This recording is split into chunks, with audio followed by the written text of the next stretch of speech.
some sort of hexacan?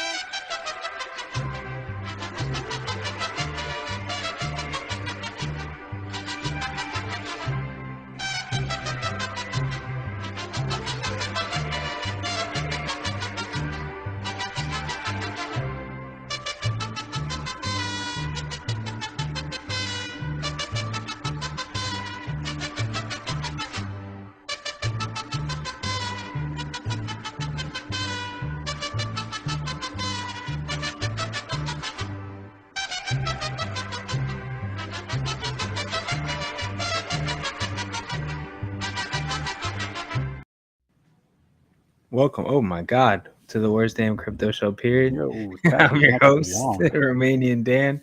I got with me Ski Mask Tap and Alan Fizame. Yo. What's going on? I was Tap not about to prepared. rob the McDonald's. He quit. I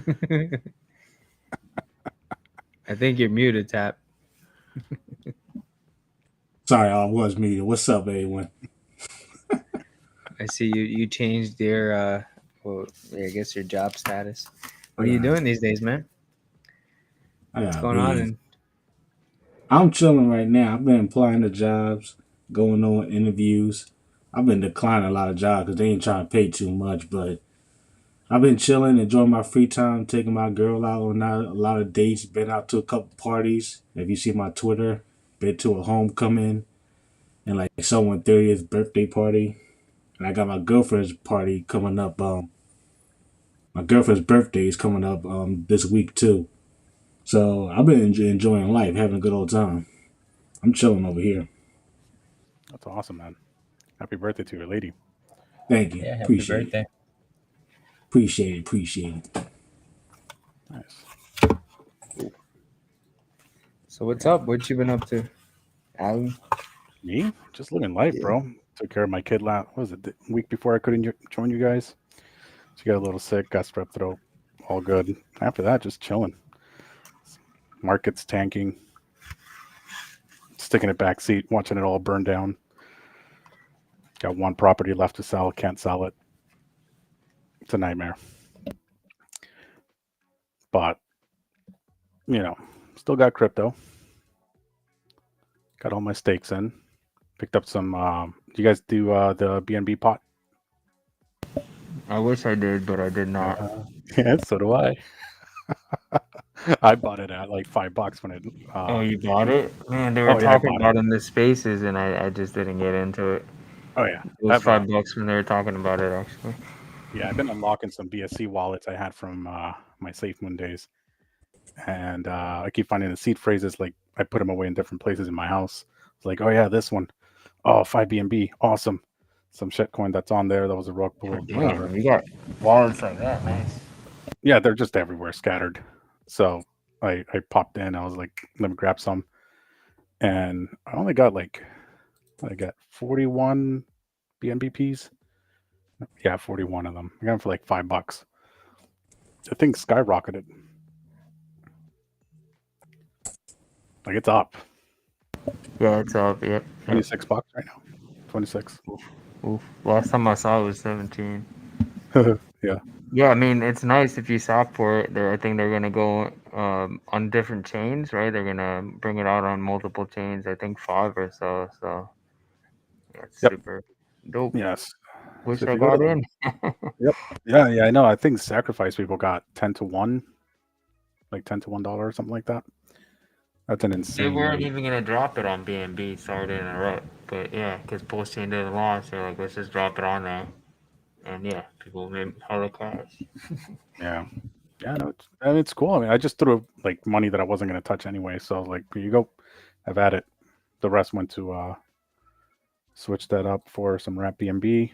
Got me some Ethereum. I have some stakes coming up in a year or so, so I might as well have the ETH. Gonna need it. Yeah, hopefully we start pumping soon. Yeah, it's gonna be a minute. I hear it's coming soon, man. I hear December 14th could be the bottom. Bottom? What's the bottom? The bottom of the crypto / stock market. Maybe. I mean, Hex bottomed already. I think we see a wick down to like 1.5 cents. I'm ready. I got the Zen gains. Let's go. Degenerate. USDT, baby. Let's go. I'm ready for December 14th. I'm probably going to go in. Until they Actually, peg it. I talked to Famous, and he's got these triangles. And I don't know. I never looked at them, but apparently they've been like hitting the lines like he drew. The graph is just staying near those lines. And he's saying December 14th is the bottom. So this is my like DGen wallet. That's when it's going in. All right. Well, if I sell another house, I'll pick up more Hex. I'm not buying anything anymore. I'm done. And I saw Hedron was pumping a little bit earlier. Oh, HEDRON just does whatever the hell it wants to do at this point. yeah. Let's see. HEDRON. I think HEDRON went up 14% at the close of 8 o'clock today. Yeah. I hit what was the high on that? 390. Nice. And Yeah, then I think. No, go ahead. Sorry, Tap. I was gonna say then ICOSA get a nice little pump last couple of days too, because of the share rate went up crazy. I think it went up like 580 Sunday or Saturday. It was over the weekend. Yeah, I think who was it? Who was calling that? Crispy. Yeah, hedgefire.io. Yeah, That and then that thing's fire. Damn.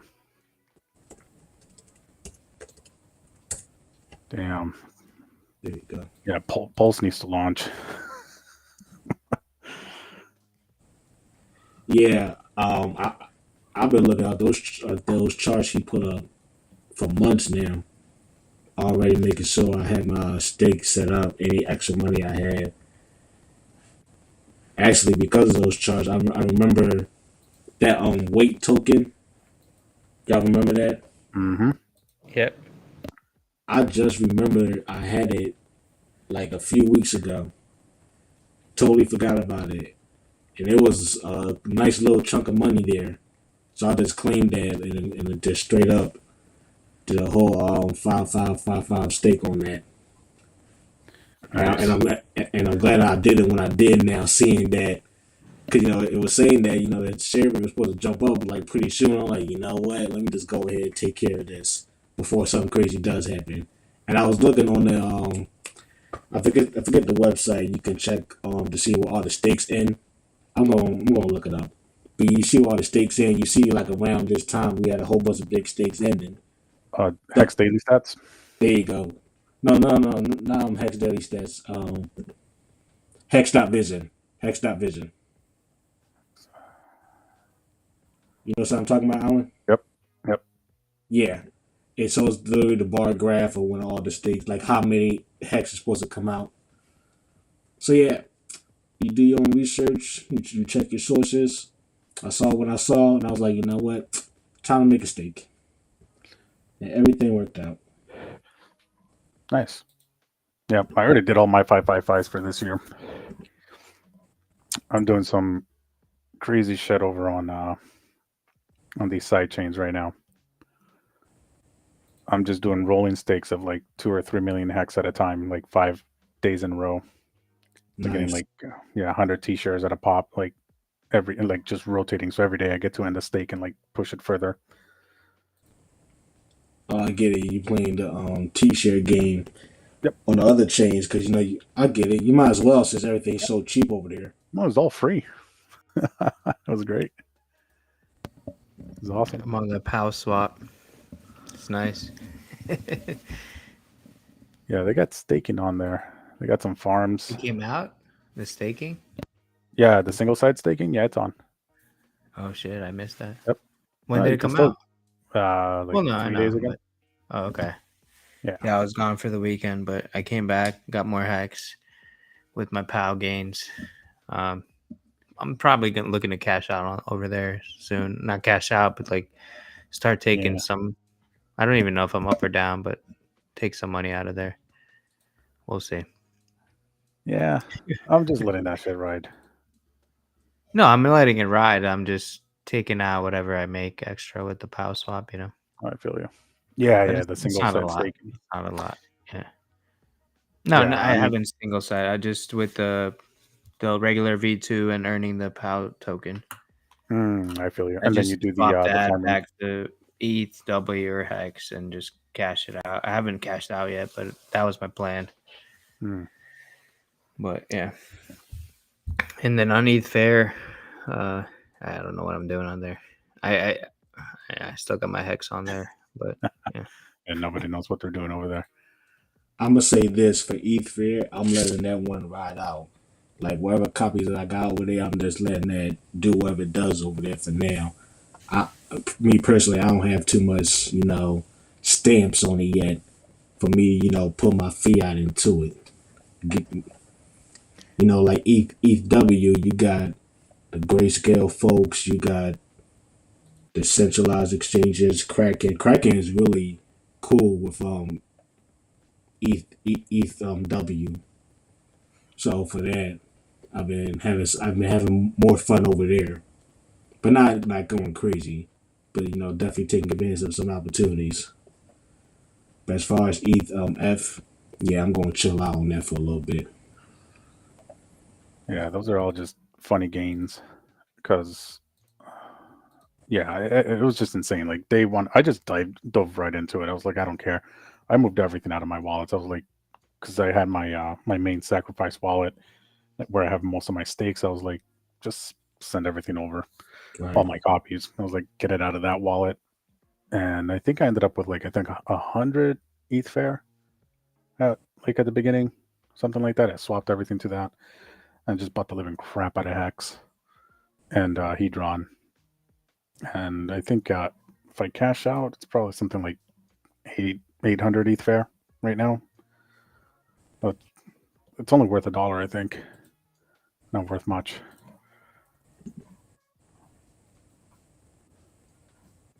I'm hiding from all my haters, Quinn. I got too many haters out here on these streets.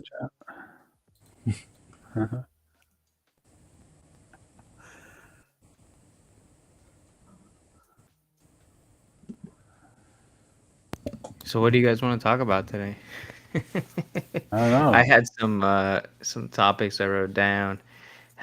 Zen tokens and haters, Richard Hart and PULSECHAIN launch date, the Joker, Hex price, and Hex sites, Hex on POW. But yeah, that was from last week or 2 weeks ago. With Zen, Or anything else? With Zen, I posted on my TikTok about it. Tap for life, #1. At the end of the day, you just gotta be careful of what you do, and you gotta do your due diligence when it comes to research. Apparently, my man David Feeder is getting a lot of flack from people because people say that, oh, you talked about Zen and I put all my money into it. Now you fuck me up, yada yada yada. First of all, second of all, third of all, don't put any money into this that you're not okay with losing. A lot of us say put your beer money into it, put your weed money into it.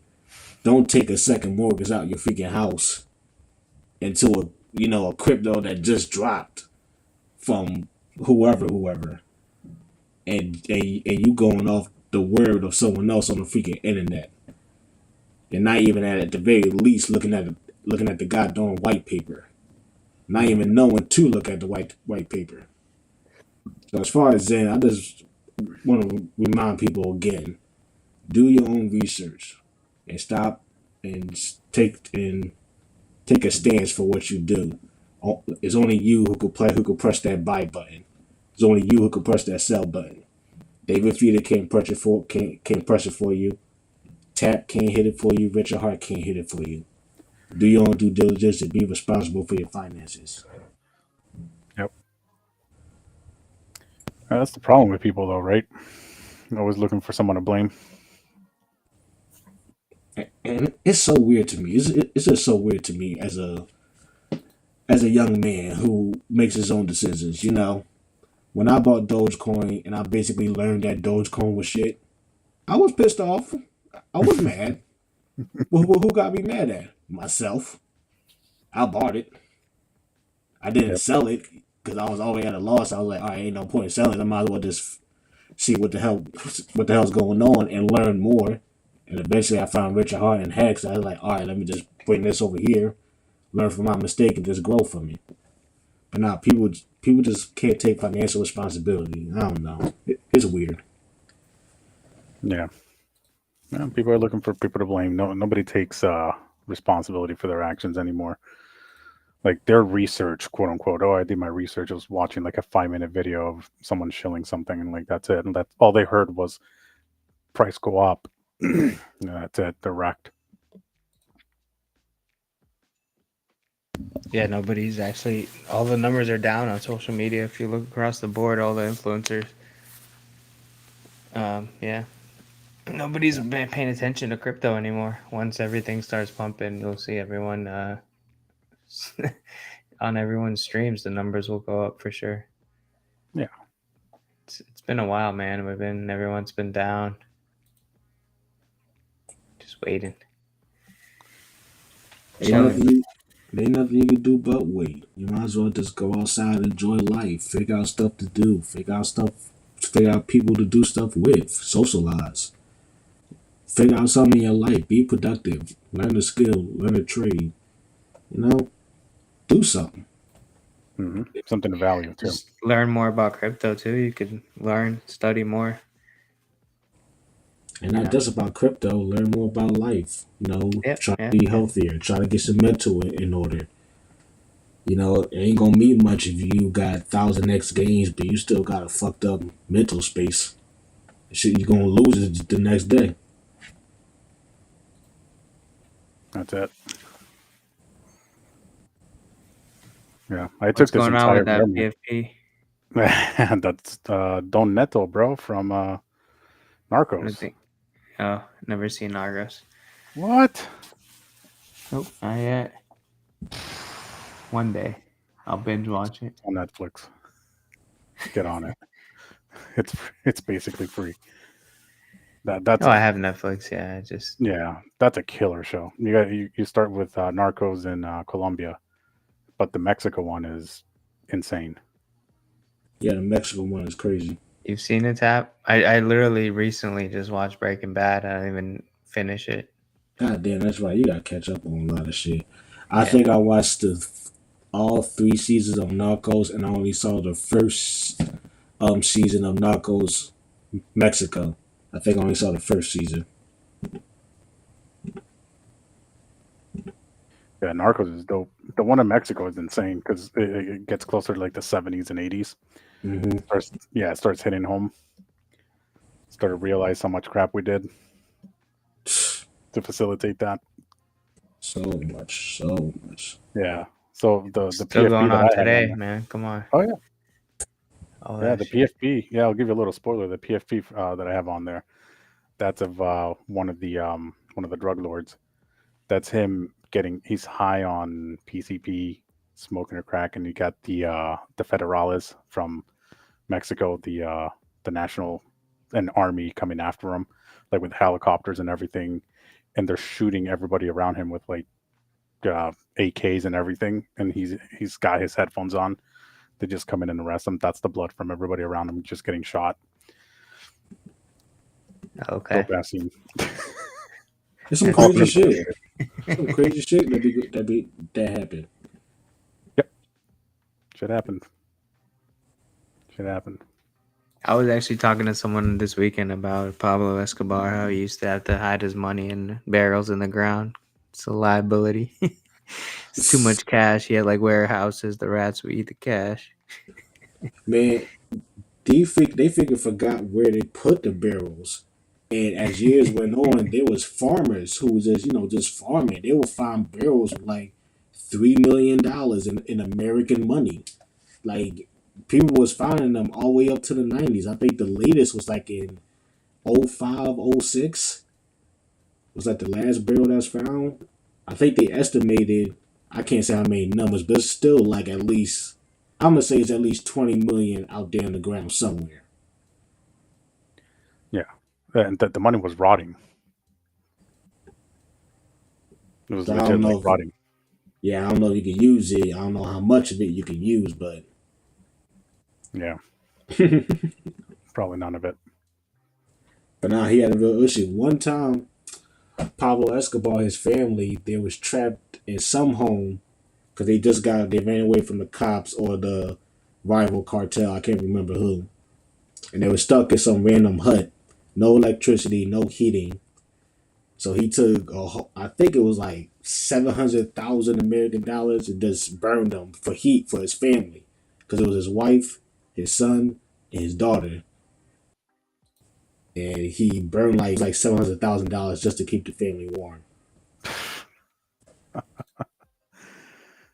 Damn. You gonna freeze tonight, baby girl? We're about to freeze. Now Pablo loved his kids. He loved his family. He was not gonna let that baby freeze. No, I'm just saying here in America, we're about to freeze. Oh yeah, it's about to get cold over here. Yep. I just got my first heating bill. Oh. Yep. Yeah, we go. Yep. It wasn't much. It was like $80, but I only turned the heat on like twice. That's it. Yeah. Yep. And we got some cold ass winters here. I'm in Boston, so it's going to be 20, 15, 10 for a solid 4 months. I feel like it's gonna be a cold winter too. Yep. It's going to be cold. Just getting squeezed left and right. But I go to war. Well, gas No prices went Southeast down either. finally. Yeah, how We much talking is a like gallon of milk though? Where I'm at, a gallon of milk. Oh, I have no idea. I know how much gas is. It went down by $1 at least the last like 8 months. shit, gas prices been going up my neck of the woods. They Really? went up. They went up like 40 or 50 cents easy. I'm at like 3.39, something like that. Yeah, I wish we had like 380. If you see 389, you got a good deal right now. 380 deal. It's like 399 across the board. Okay, yeah. It's not bad compared to Cali area. They're like $7, $8, but yeah, Oh, it's oh still a no, lot. Yep. nah, ain't nothing like Cali, but ain't no 330. Yeah, the most I paid in Cali when I was over there, it's like 8 something. Shit. That was in 2010, somewhere around there. $8 premium. Yeah, Cali. I tried to live out there. I was out in like 4 or 5 months because it's too much. Hard to get a job. Everything's crazy expensive. I was near LA, like crazy expensive.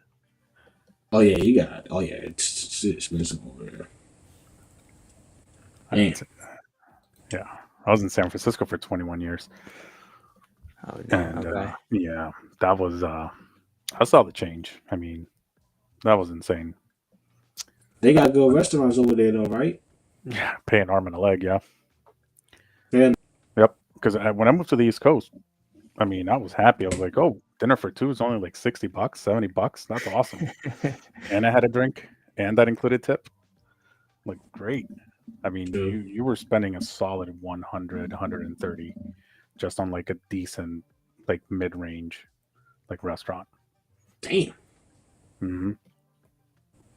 Nah, I can't. Yeah, I did a hotel in Cali in San Fran, and we had to go over the bridge every day, and it was like $5 cash. This was back in like 2014 or something, and it just blew my mind that like you had to pay cash, or like because we were out of state, like you had to pay cash, and like everyone was just packed on that bridge every day, and it was just $5 for everyone to get in.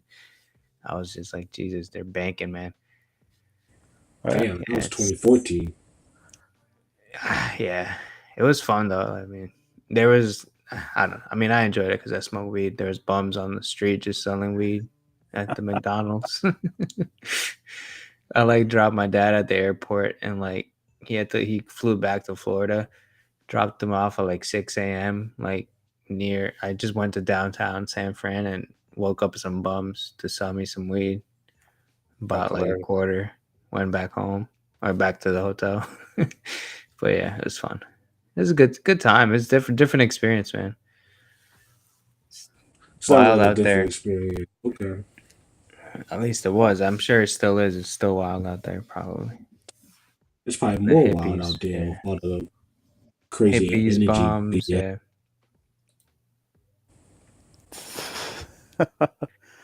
Crypto Gains Club spent 42 on 20 wings, fried rice, and bonchon last week. Forgot the chat was here. That's too damn much, man. Not for some chicken wings. What else we got to talk about? Shit's getting expensive, gas expensive. California is a mess to live in. Shout out to all my Californians out there. Much love to y'all. Yeah, Cali sucks.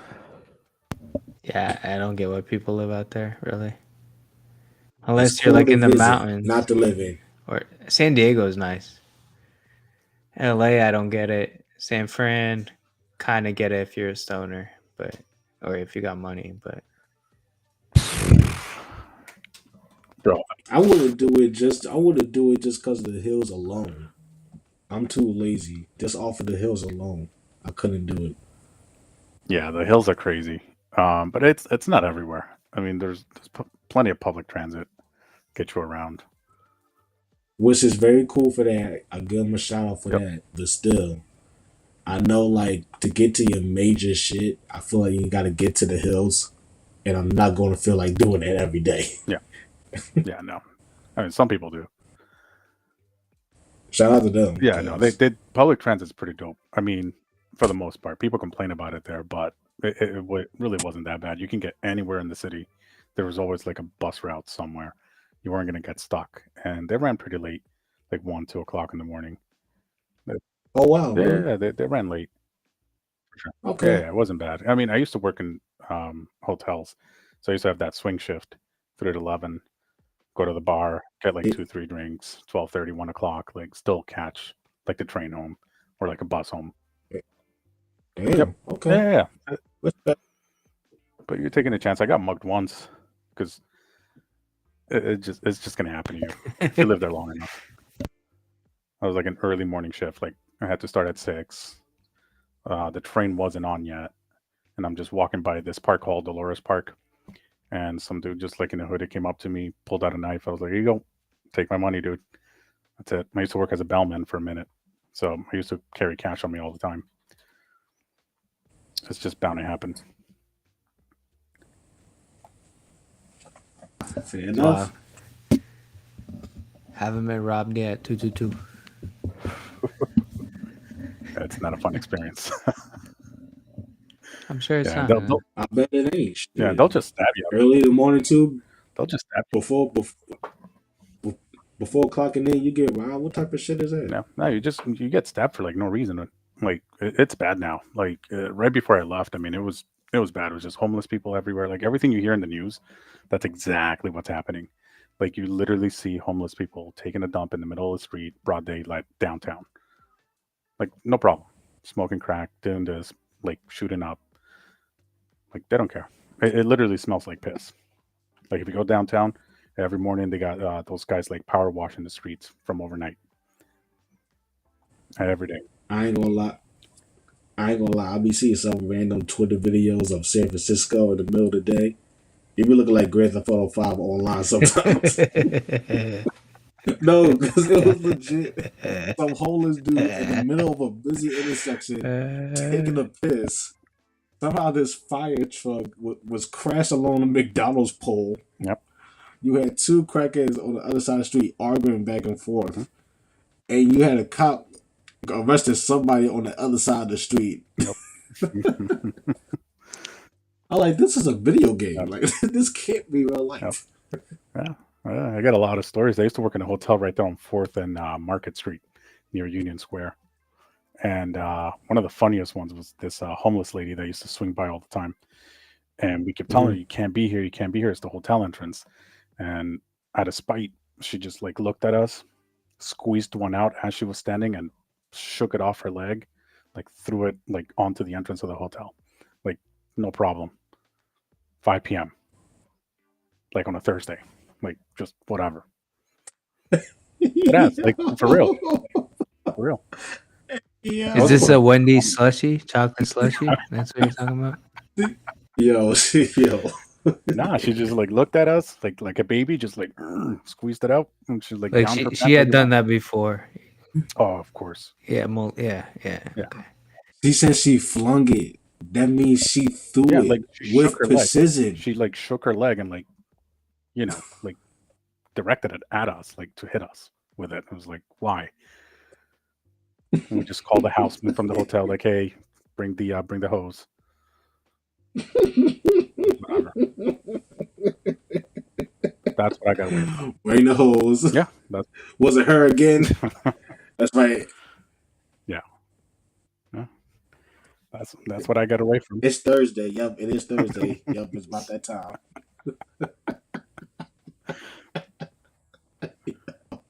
I'm just imagining a janitor like waking up on a Thursday morning just telling herself, I know I'm going to clean up some shit today. That is today's alpha, boys.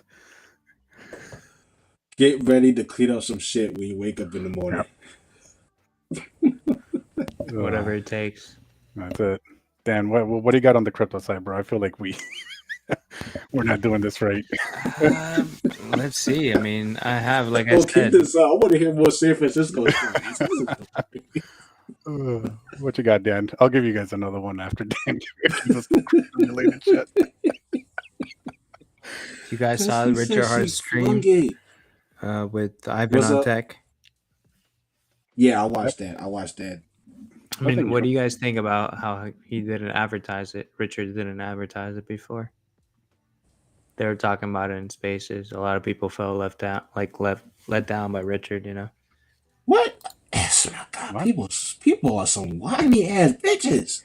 Yep. No, it's not let down, but like it's just another like people that like kind of already didn't fuck with Richard 100%. Was just another like notch on their belt to be like, yeah, why the hell didn't he notify us about this? He doesn't care about the Hexicans. Because he's trying to reach other communities. No, but he could at least sent a tweet like, hey, I'm gonna be on here. I don't think it was nothing, you know. Well, like we knew that it was gonna come eventually, and like the show is out. Like it doesn't matter if you catch it live or you watch it later. Like how much of a difference does that make? He had the show. He got to talk to that group of people, and it was a pretty good show. It was a decent show. He didn't bombard Richard. He asked some real questions about how the interest rate moves and all that stuff. How that's a signal for the bottom, etc., etc. All the post chain stuff. He answered questions about the development of the 2.0 switching from the switching from the Binance chain copy, whatever. But yeah, to me, it doesn't matter if he tweets it out or not, because I know the goal at this point is to reach out other communities because we are in touch with Richard. We know what's going on, so to me, it doesn't make that much of a difference. Nope, you're right. I don't know why people are whining. Yo, listen, Tap, you got Hex? I got Hex and T-shares. Great. Dan, you got Hex? Yes, I do, sir. All right, I know I got Hex. Why the hell do I want to hear him say the same damn thing all over again? He really does. Like I'm not a validator. What do I care about the update? Like, okay, great. You're going to do something that's going to be really good for us. He's not going to give an announcement like, oh, I made it worse, guys. Like, and personally, I don't care at this point. Like, they're working on it. They're working on it to be as good as possible. Yep. I'm pretty sure none of us here are crazy devs. I'm pretty sure none of us here can answer coding all like that. So we know they're working on it, and we know they're making it better. Well, Hell, if you go to GitLab, PostChain, whatever, you'll see the constant updates and the constant questions and problems that they're figuring out. yep, If you really want some updates, yep, What about the rumor that PulseChain's done and he's just waiting to launch it? then he's waiting. yeah, that's it. Bitcoin's still going down. Ethereum's still going down. So we can wait. I ain't in no rush. Everybody else can be in a rush if they want to. Tap ain't in no rush. Tap is chilling. Tap is Yeah, still DCing. Okay, so take your freaking time, Richard. I don't care. yep. I don't care.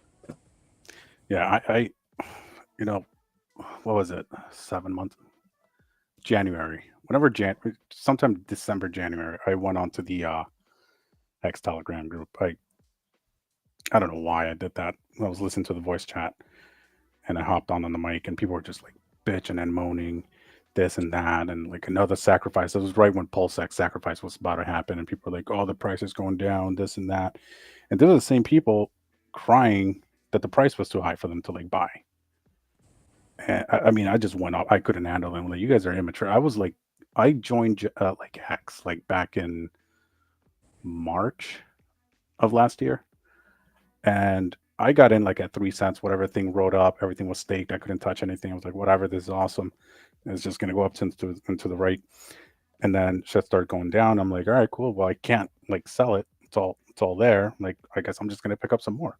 So I bought some like at 30 cents, then at 20, and then like went back up to 26, went back down. Then Pulse Chain sacrifice happened. I'm like, all right, cool, let's do this. Then PulseX sacrifice came up. I'm like, great, let me go ahead and sell some of my other stuff that I hadn't sold. I'm like, threw in a bunch of money at that. I'm like, awesome. And then it crashed. I'm like, awesome. I tripled my bag for like a portion of what I initially invested. I'm like, I'm good. Like, I'm chilling. I'm happy. I just went off on that thing. I was just like, how the hell are you guys going to sit here and complain the entire time that you can't buy in because all these people, bought it and now they're all rich and you didn't get a chance to buy it cheap and you wish it was 10 cents again and you wish it was like 3 cents and then they get here and now they're bitching and moaning. This is what accumulation looks like. Like, just stop. Why are you complaining? Just take the opportunity. It's not going anywhere. It's going to pump again. There are millions, hundreds of millions of dollars locked up. So people are gone for 15 years. More money is going to come in. You can't change the code. You can't do anything about it. Just let it ride. Just don't buy more and shut up and wait until your stakes end and then sell. But for now, people are just hurting the product. They're bitching and moaning for no reason. Things they can't control. Why the hell are you going to be mad about that? And this goes back to going outside, enjoying life, doing something productive with your time, instead of just bitching and moaning at a goddamn screen. Mm-hmm. Yep. Life still goes on, right? I mean, you made it interesting for yourself, Tap. Maybe people should do that. Go quit your job. I had fun this bear market. I had a good time. Yeah, quit your job. Get yourself something to do. Look for a job. Keep yourself busy. Yes. Like, everybody bitching in the morning. I'm looking around like, wait, isn't Hex the best performing asset? This thing has dropped 95%. Oh yeah, let me go ahead and clock in at this McDonald's real quick. Get up all this extra Hex. Like, almost 10 times more Hex than I was getting back in November, September last year when I was buying. When it was like 30 or 40 cents. Yep. So, like, well, I don't get the constant bitching and moaning and complaining. If you understand the product, if you understand where we are as far as the whole market of the crypto market, Bitcoin is over and done with. Ethereum, if you have some racks you can put away to it, all right, you can make some moves. But as far as little pleb guys like us in here and anyone who's watching, we understand the opportunity. Just sit back and let everything do its thing. That's it. And if you don't like it, turn it off. Get off Twitter. Get off YouTube. Unsubscribe to everybody. Unfollow everybody. and go back to living life as if crypto doesn't exist in your life. Because in that world, people are having fun. Yeah. Don't do that. Don't leave crypto. It's the way out. Well, what else are you You gonna do? can know you have the crypto bag there, and if your crypto bag is getting you yield, freaking awesome. You want to double down back into it, cool. But if it's making you toxic, I think you should put it down. Yeah, I don't. I mean, I'm in the same boat as you guys. I just don't understand people either. A lot of people like to complain. But you have fun. But I you don't have want to fun say with it, Dan. Like, Americans, but but then you have fun with it. Like in a bear market, you still dribble and dabble into almost a whole bunch of stuff, even stuff that wasn't quote unquote ethical or whatever you want to call it. And you learn just your trying to mistakes. make some money. You try to make some money. You fuck up. You learn your mistakes. And you learn and you go from it. And you try to do better next time. Yeah, yeah, Mhm. exactly. I mean, I dabble in Eat Pow, Eat Fair, Zen. Like, I learned a lot. I used the sites that I never used before. Without Zen, I wouldn't have been on BNB or Matic. I never got on it before, and I Oh wow, got I ain't on know it that. with Zen. So now I have those wallets. Yeah, Yeah. we'll You see know what what's really happens. surprising? Oh, sorry, Dan. Go ahead. No, go ahead. Go ahead. Um, what was it like 7, 8 months ago? I remember I was fairly new to Hex, but I wasn't new to the crypto space, and I came from BSC because that's where most people start because that's what they get you hooked on all the shit coins. And I was watching some of the Hex streamers, and they're like, somebody asked a question about something about BSC, and I mean, the person I was watching it, I was like, you're like a semi-developer. Like, what? You don't know this other chain, like at all? Like, it's pretty fucking big, and that made me realize that staying within your small window of like the echo chamber and it doesn't mean you need to go and buy the shit, right? It just means you need to study the shit. Because I never thought about touching Ethereum. The first time I interacted with Ethereum, was like, holy crap! You want to mean $25 to send myself you know this USDC to like this? Like, this is insane. I'm not touching this. So I stayed on BSC for a minute until Hex like kind of came along. But just the amount of the echo chamber within maybe the Hex community, maybe this is just in general for every community out there that's specifically on each chain. Because I see it happen on BSC. They're like, oh, how does Ethereum work? The same way that BSC works. Send a thing, it's just cheaper. That's it. Same way. Everything was just a whole lot of miseducation or lack of, because they get stuck in this little tiny echo chamber of this is the only thing that I buy, therefore I'm not going to learn about everything else. It's like, nah, you got to know your enemy. You got to know everything around you so that you do better about it. That's how Richard, he's not sitting there like, I only know Ethereum. No, that motherfucker knows about all the chains. You know what I mean? Like, that's how he got that smart. And when this bear market started, I was like, you know what? I know I'm going to get bored. So I started reading this and that, and I reached out to Wales, sent him a quick message on Twitter. And then good old Wales fashion, I was like, hey, listen, like, I really want to learn about like contracts, Ethereum, this, smart contracts, this and that, whatever. You know what he sent me? The link to ethereum.org. He goes, good luck. That's it. And that's what I did. I You gotta went on love there. it. Yeah, I gotta love it. I was like, he's like, here you go, have fun. And I sat there like an idiot, just reading the entire thing. So I knew how to like clear stuck transactions. I knew how to like what dApps look like, and I kind of have an overall idea how everything works for the most part. And it's all thanks to like the curiosity and not just getting stuck into like, oh, got my X, cool. Ethereum's awesome. Like, nah, I'm not gonna do that. And that's why people are bitching and moaning, because they're not learning. All they know is that they bought something, they wanted to go up in like 6 months or less, and they're mad because it Yep. didn't. That's it. 100%. I totally agree with that. That I mean, people they're famous. He's on the show all the time, but yeah, he's been out lately. I listen to him all the time, so that's what he just wants to teach people how to crypto, not about X and all that. Just do the right thing and learn everything because Yeah. Shout there's out to Famous opportunities too. everywhere. Shout out to Famous too, because he taught me some big things in the bear market. When he was on the show a lot, constantly he was putting me on game on stuff I didn't even know about or could comprehend. And I would ask my questions to him. He'll break stuff down for me. Stuff that looked like mumbo jumbo is now like, oh, okay. I can't say I'm an expert on it, but I could talk about it in a dummy fashion at least, or like I can go to the site and know what I'm clicking on at the very least. Yeah.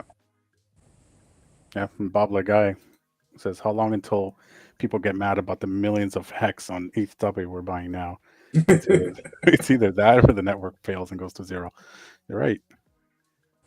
Man, I don't think the community lets that die.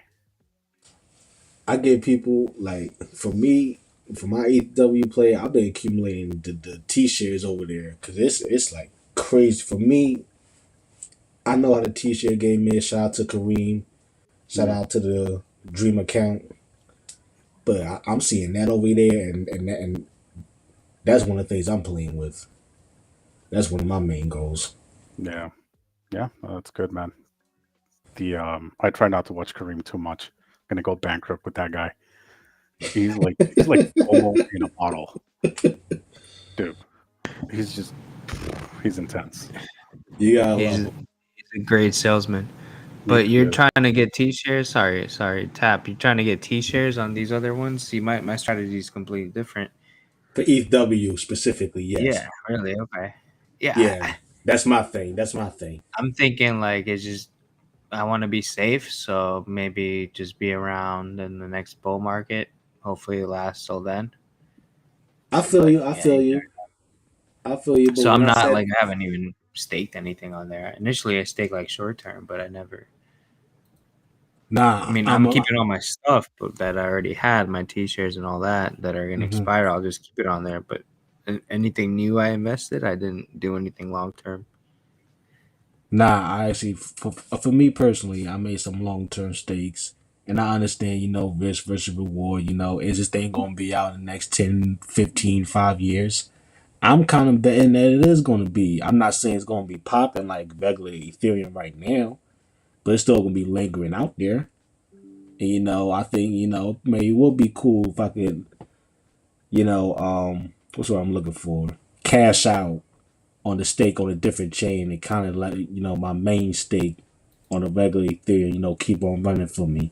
You just having a little fun with the possibilities, of the future because nobody knows what the future holds. But for the hexagons, for the stakers, it's always looking bright for the stakers. Yeah. Hell yeah. You wanna? Yeah. I don't know if it'll be around. Well, That's Go what I'm ahead, go worried ahead, about. Alan. no, there's no way that they let that die. It's so Polygon's still around, right? Hex Yep. Polygon, right? Can you stake that? No, Mm-mm. it's still No, I'm around. talking about EW, like being Oh, you around mean and as a like chain? if you're sticking it out 10, 15 years, like I'm just like, Oh, you know, well, Yeah, who yeah. knows? Dan's over there like, I don't know about 15 years. And I yeah. get it. I get it. I'm taking Trust me, like I do. 3-year max on EW. Trust That was me. my mindset going in, you know. So Listen, Well, trust me. I didn't sell the car. I didn't sell the house. I ain't sell no baby. I'm just putting a little beer money into it and just, speculating. yeah. So, same. Dan, have you done HSIs? Yeah, but I only sold it for ICOSA. I don't have any that I've Right. made. No. Right. Okay. So, if you see the chain going down, or there are rumors of the chain's going down, and you have a 15-year stake on an HSI, just sell it for ICOSA and cash out. You'll get something instead of nothing. Oh, you did HSI's Tap? I did, honestly, for the new sticks on that chain, I did only HSI so I could Oh, sell it okay. if I Okay. needed to. Yeah. I didn't do a native stake because, you kind of stuck with it. At least with the HSI, you got a escape button without, hitting the penalties on yourself. Wait, Crypto Frontier. What the hell is ETH? Oh, ETH Fair. Never mind. Did he mean Ether or ETH? I don't know what. It was like a new one. Awesome. More copies. Let's go. Titanium Ethereum. Titanium Ethereum.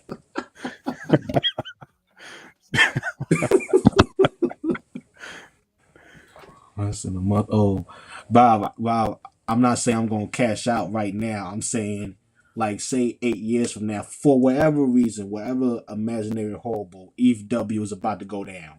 They tell you ETH W is about to go down. All right, 8 years from now, I can cash out. I can cash out my 15-year HSI.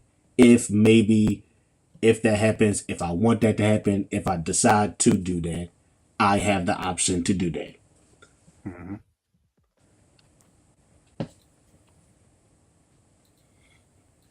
That's it. So just do HSIs.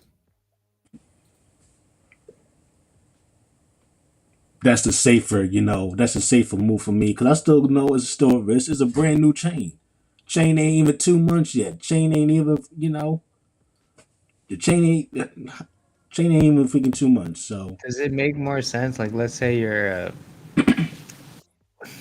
very, what's the word I'm looking for? Like, steady investor. Like, you're not gonna screw yourself over, right? Does it make sense just to do any stake HSI 55555 and just end it? Let's say you in your head you're whatever you're just like, I'm gonna do a 3-year stake, but instead of doing a 3-year native stake or a 3-year HSI, you just do a 555 for 3 years and then sell it.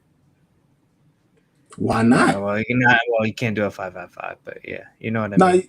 yeah, you can could make do it a like 5555 HSI, oh and yeah, in your HSI, head, yeah, it could, yeah, yeah. yeah, and in your head, you're like, all right, in 3 years, I'm going to sell it for its value. I Once wonder it how that pumps would up, play out. who knows? Who knows? People was putting $100 into, a 2-year stake 2 years ago. Or you just try to play the market, play the big, the tops and bottoms, and just make every stake 555 and sell a percentage of your 555s HSIs when you think there's a top of that bull market. You see, I'm not trying to catch Crazy, tops. like different strategies, like I get what you're saying. There's a whole, and that leads to a whole black hole of different strategies, especially on the whole new chain, when the fees you can deal with and the prices ain't too crazy. So if that's something you want to do, you're gonna have to pay attention to what you're doing because you can't. We don't have easier, price trackers on the new chain, compared to regular Ethereum. So a lot of stuff you gotta focus on when you're buying it and how much it was worth. That because for me that was a trick that I had to get in my head. That like now I had to write down paper pencil. Like, all right, I bought this for this amount. That's how much it's worth. If I want to do something, I gotta wait for it to hit somewhere around here. Because maybe I'm a little lazy. I like to look at all the different sites we have. Hex Daily Stats, Stake Hex.today. You don't have that available on the other chains, so you got to kind of do paper pencil math on that. Yep. That's the only T-shirt thing. rate. Yeah, I think the T-shirt rate's the same too.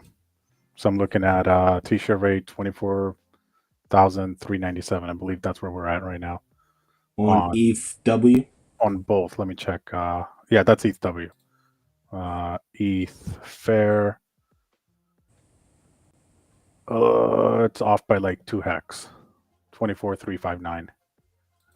And what you say? How much was on ETH W again? ETH W is 397. It's off by quite a bit. It's like 30 hex, whatever the math is on that. Okay. So 24,397 on ETH W right now. So the T-shirt is much higher on ETH W because it's getting a lot more use. Right. Yeah, and you see what happens. Once people find it, people understand what's going on. Then they start making their own moves. Now over there, you got the T-share rate jumping up for that one reason. Yeah.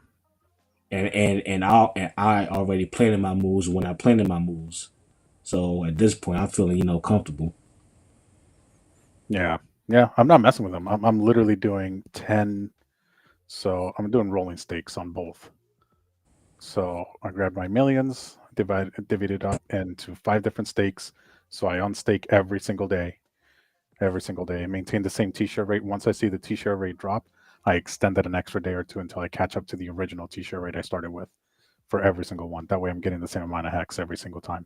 So I'm just doing that because I want to have it liquid in case this thing bumps. And if it's like a significant amount, then I'll cash out a little bit. But for now, I'm just gonna roll them.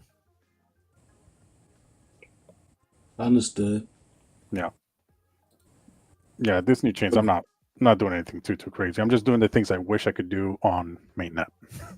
Exactly, and that's how I feel everybody should treat this. You know, just do the stuff you wish you could do on the mainnet, especially if you ain't got too much capital to work with. Yeah, because at some point, if hex is still a thing, 10 years down the road, and on mainnet and on pulse chain, right, and the thing is just bumping, everybody's making money. All of a sudden, for example, 50,000 hex is worth millions.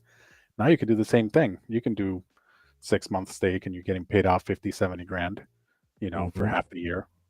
Make 70 grand might not be a whole lot then, but you can at least know what you're doing with it. You're already prepared for it.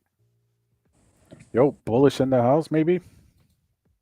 In the private chat, what's up, Bullish? Let's go. Want to hop on bullish? There he is. What's going on, Bullish? Sorry, I was away. Good evening, fellas. How's it going? Good. Your mic is Your very low. volume. Yeah, Oh, turned it up. hold on. My bad. I had to. The levels is good. All good. All right, good. How you Good doing, evening, brother? fellas. I'm good. I'm good. I'm a little under the weather, but other than that, I'm good. Oh shit. All right. Well, hopefully Yeah, you feel kids. better. Kids, Oh, one okay. gets sick, then the other gets sick, then now it's time for daddy's turn. All right. Well, you'll be all Well, right. Hang in there. yeah. Well, continue your convo. I'll jump in. It's a great convo. I've been listening for like the past 10 minutes. You missed a San Francisco story. Maybe that's a good thing. It's probably a good thing. It's probably a good thing. But yeah, with the new chain, understand it. Know things are a little cheaper. Know that you can move around a little bit more. And if you had your hex liquid, if you have your hex sticks, you got copied over there. So now you got the same bag over there. So you can keep the same game plan or switch up your game plan now. Welcome to crypto. Mm-hmm. Got to pivot. There's a lot of opportunity right now. There is. Bullish, you've been killing it, man. That Telegram group. Oh, thank you. Well, you're an admin as well. You've been killing it as well. Yeah, I pop in once in a while. The knuckleheads pop in. They start, right after that first week, people started crying like, "Oh, I lost $300. Oh, my life savings. I threw so much." It's like, bro, nobody told you to fucking do that.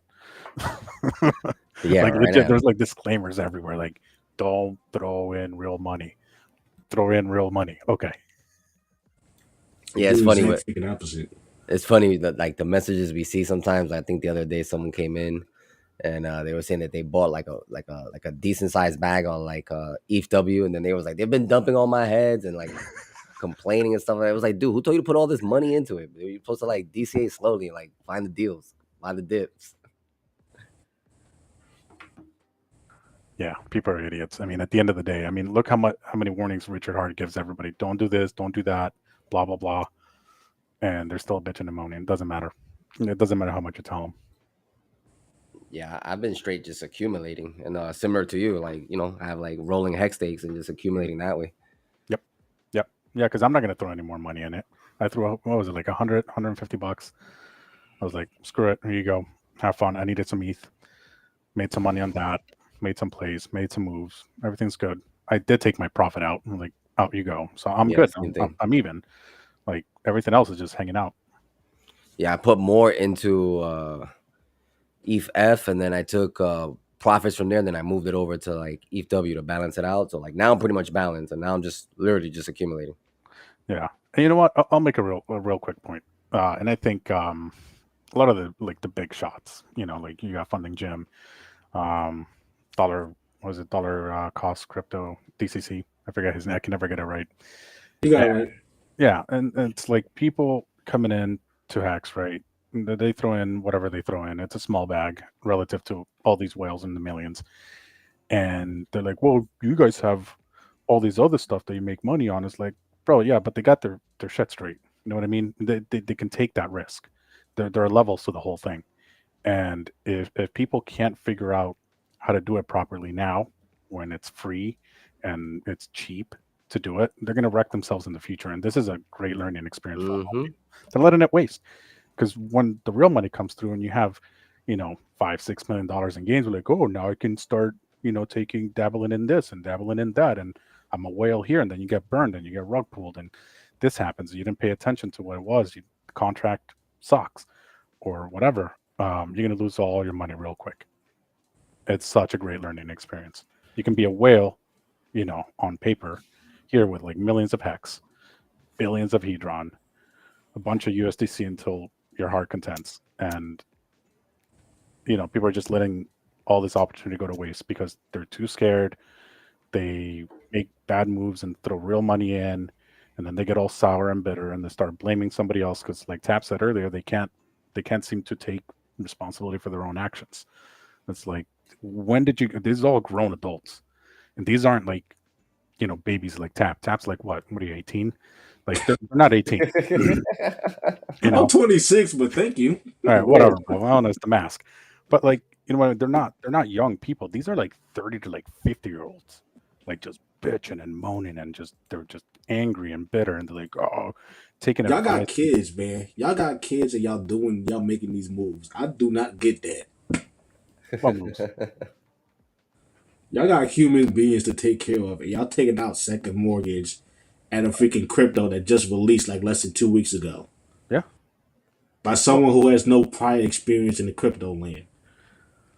I You mean, deserve every wreckage that has come to you. Sorry, not sorry. yeah. No, you're right.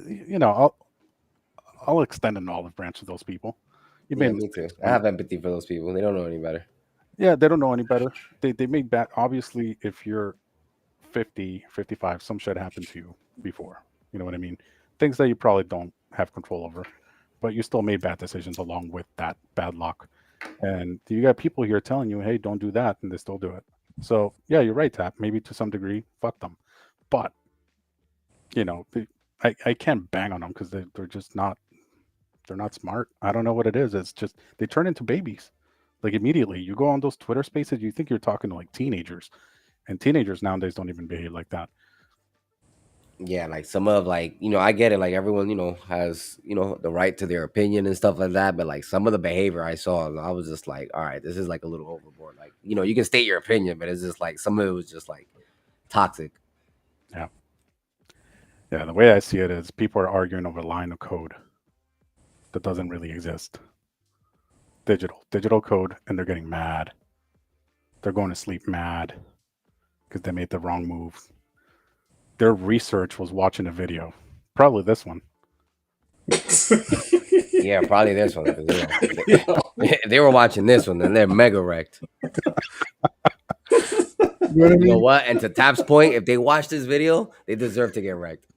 It's the worst damn crypto honestly, facts. Let me If you watch get this your thing. financial advice from this show, then you deserve it at this point. You should have a disclaimer. If you watch this show, you will be mega wrecked. That's Proceed it. with caution. Let's see what freaking hilarious. For But real. but basically that's like the two main things I'm over with people: toxicity and taking no personal liability for their own decisions. Yep. Like I said earlier, when I bought it, it was only me who pressed that buy button. If I wanted to sell it, it's only me who could press that sell button. I knew not to sell it because I'm already down, so it's no point to sell at a loss. It didn't take Richard Hart to tell me that. I don't know why that's so hard for other people. You made your decisions. You gotta live with it. You're gonna wake up the next day, and you're gonna figure out how to make this thing a little bit better. That's all you can do. That's it. Yeah, pretty much. Just keep on pushing forward.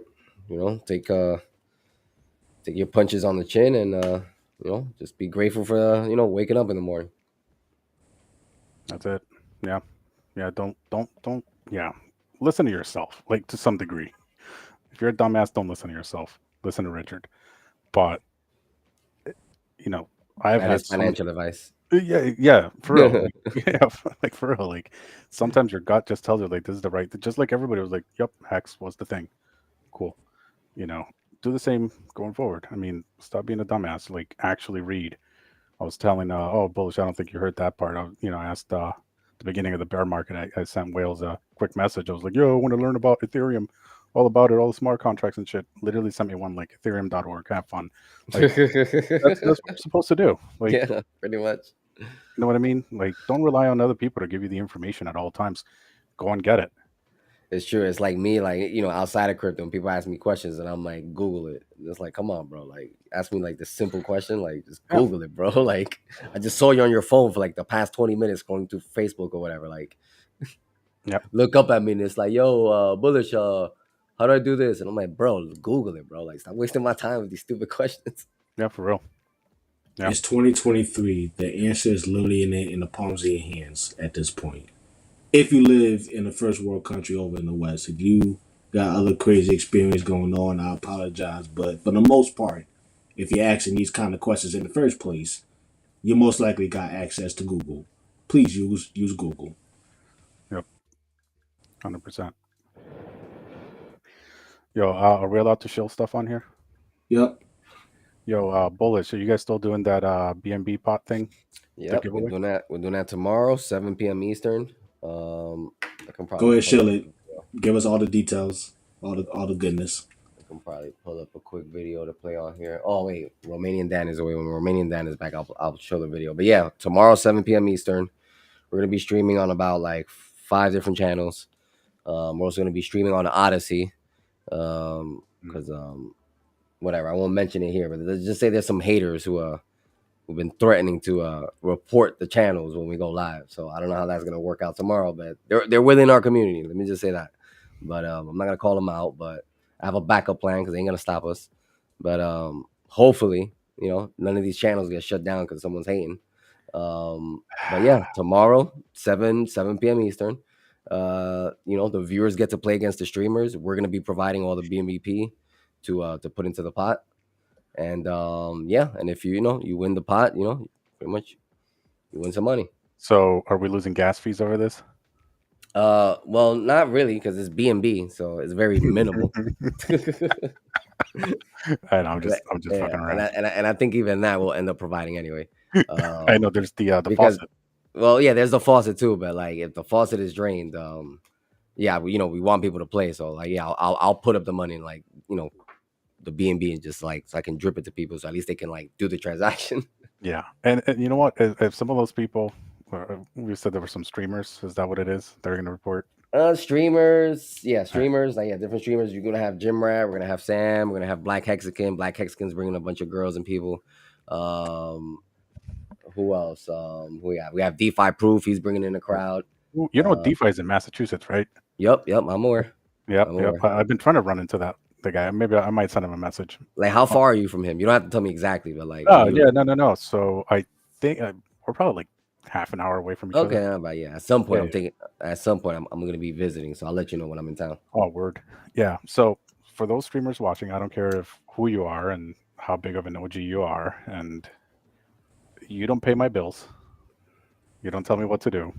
I don't tell you what to do, and I don't pay your bills. Stop it. Just stop.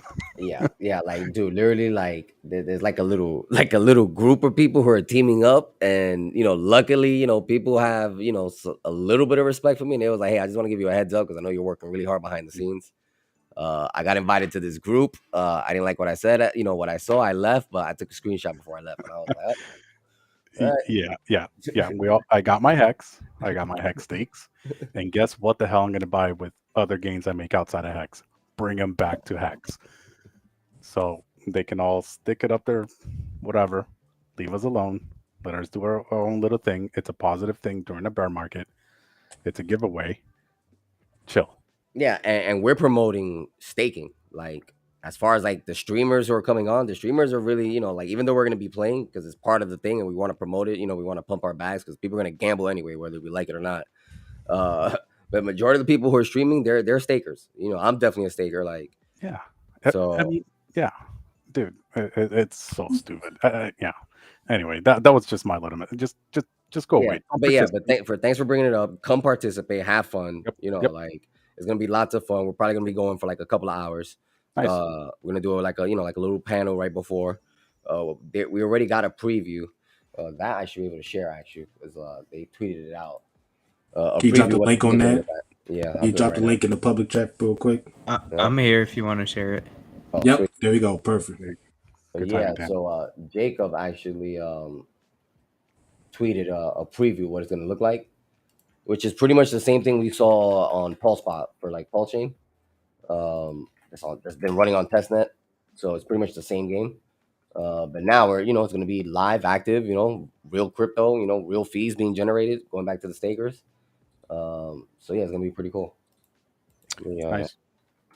Yeah, we're doing the giveaway, so let me. I should be able to share. Yeah, actually, let me share this. You say you're back, right? Yeah, I'm here. Yeah, so here we go. So this is pretty much what it's gonna look like. Okay. All right, yeah, this is pretty much what it's gonna look like.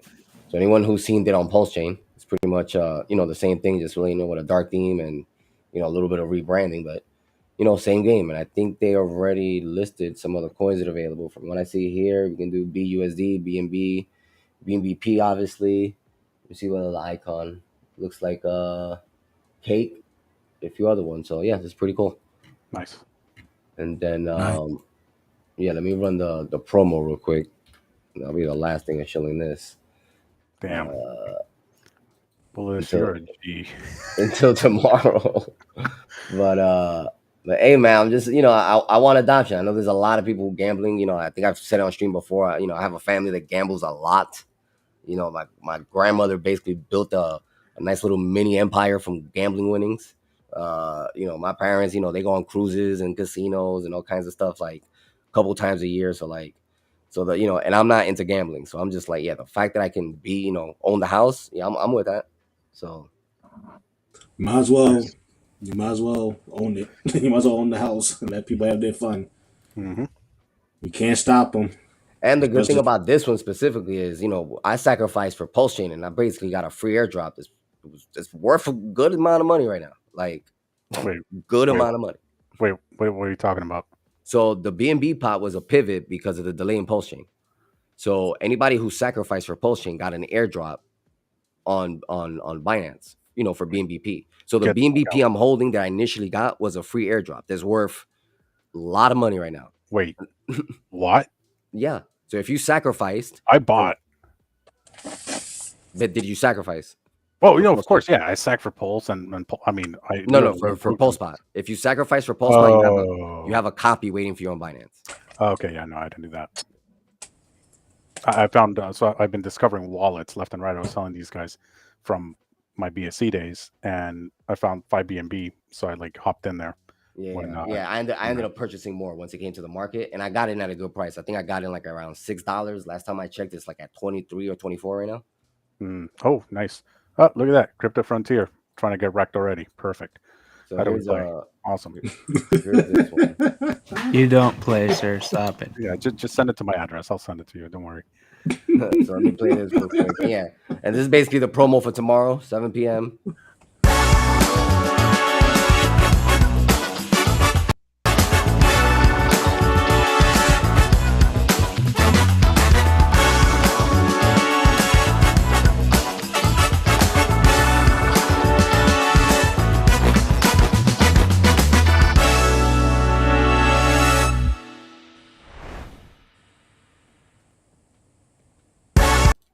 That's hot. Yeah, and then the last bit on this, why Binance and stuff like that, because I forgot that he has shared this on stream before, so I can pretty much say it. Given the delay, he didn't want anyone to basically copy him and launch it, because what he built is technically unique to the marketplace. There's other casinos and stuff like that, but not truly decentralized the way this is, where all the fees goes out to the stakers. So yeah, before someone front ran him and copied it and launched it somewhere else, he was like, "Let me launch it," before someone else does. Nice, makes sense. Yep. Oh my goodness. Ooh, my man. Uh-oh. The one and only.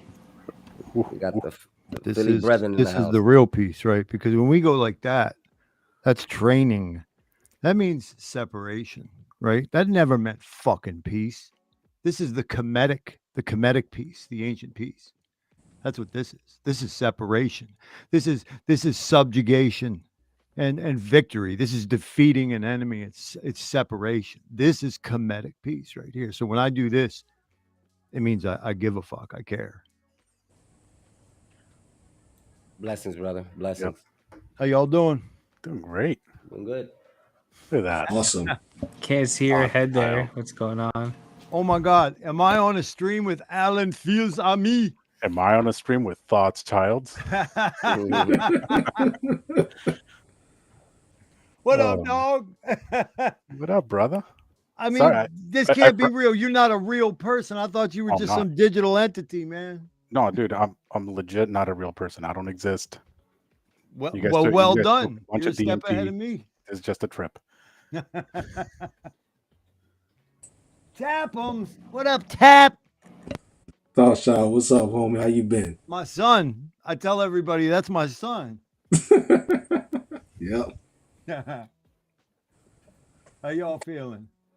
I'm great, man. I can't complain. I'm out here living my good life. I'm having fun. Had a heck of a bear market. It's been a one fun ass bear market for me, man. I was just telling them earlier, people being bored, people stuck being toxic, stuck screaming at a goddamn screen. I'm out here learning, growing, accumulating, and becoming better than I was last year. That's all you can do. Man, I watch your enthusiasm and your development, and I just think it's the most beautiful thing. And you made me a proud dad when you when you said it was that joint with A-Bit that we had in Philadelphia that kind of was like your entry. That just makes me like, that's satisfying as hell, bro. Like I love Definitely. that because you're a bright light, my friend. Yeah. Appreciate it. Yeah, if it wasn't for Thought Child setting up that surprise visit in Philly, they wasn't originally supposed to come to Philly when they was doing that whole tour in Right. US. That was like a last minute thing. Like he just put that up like maybe 3 weeks beforehand.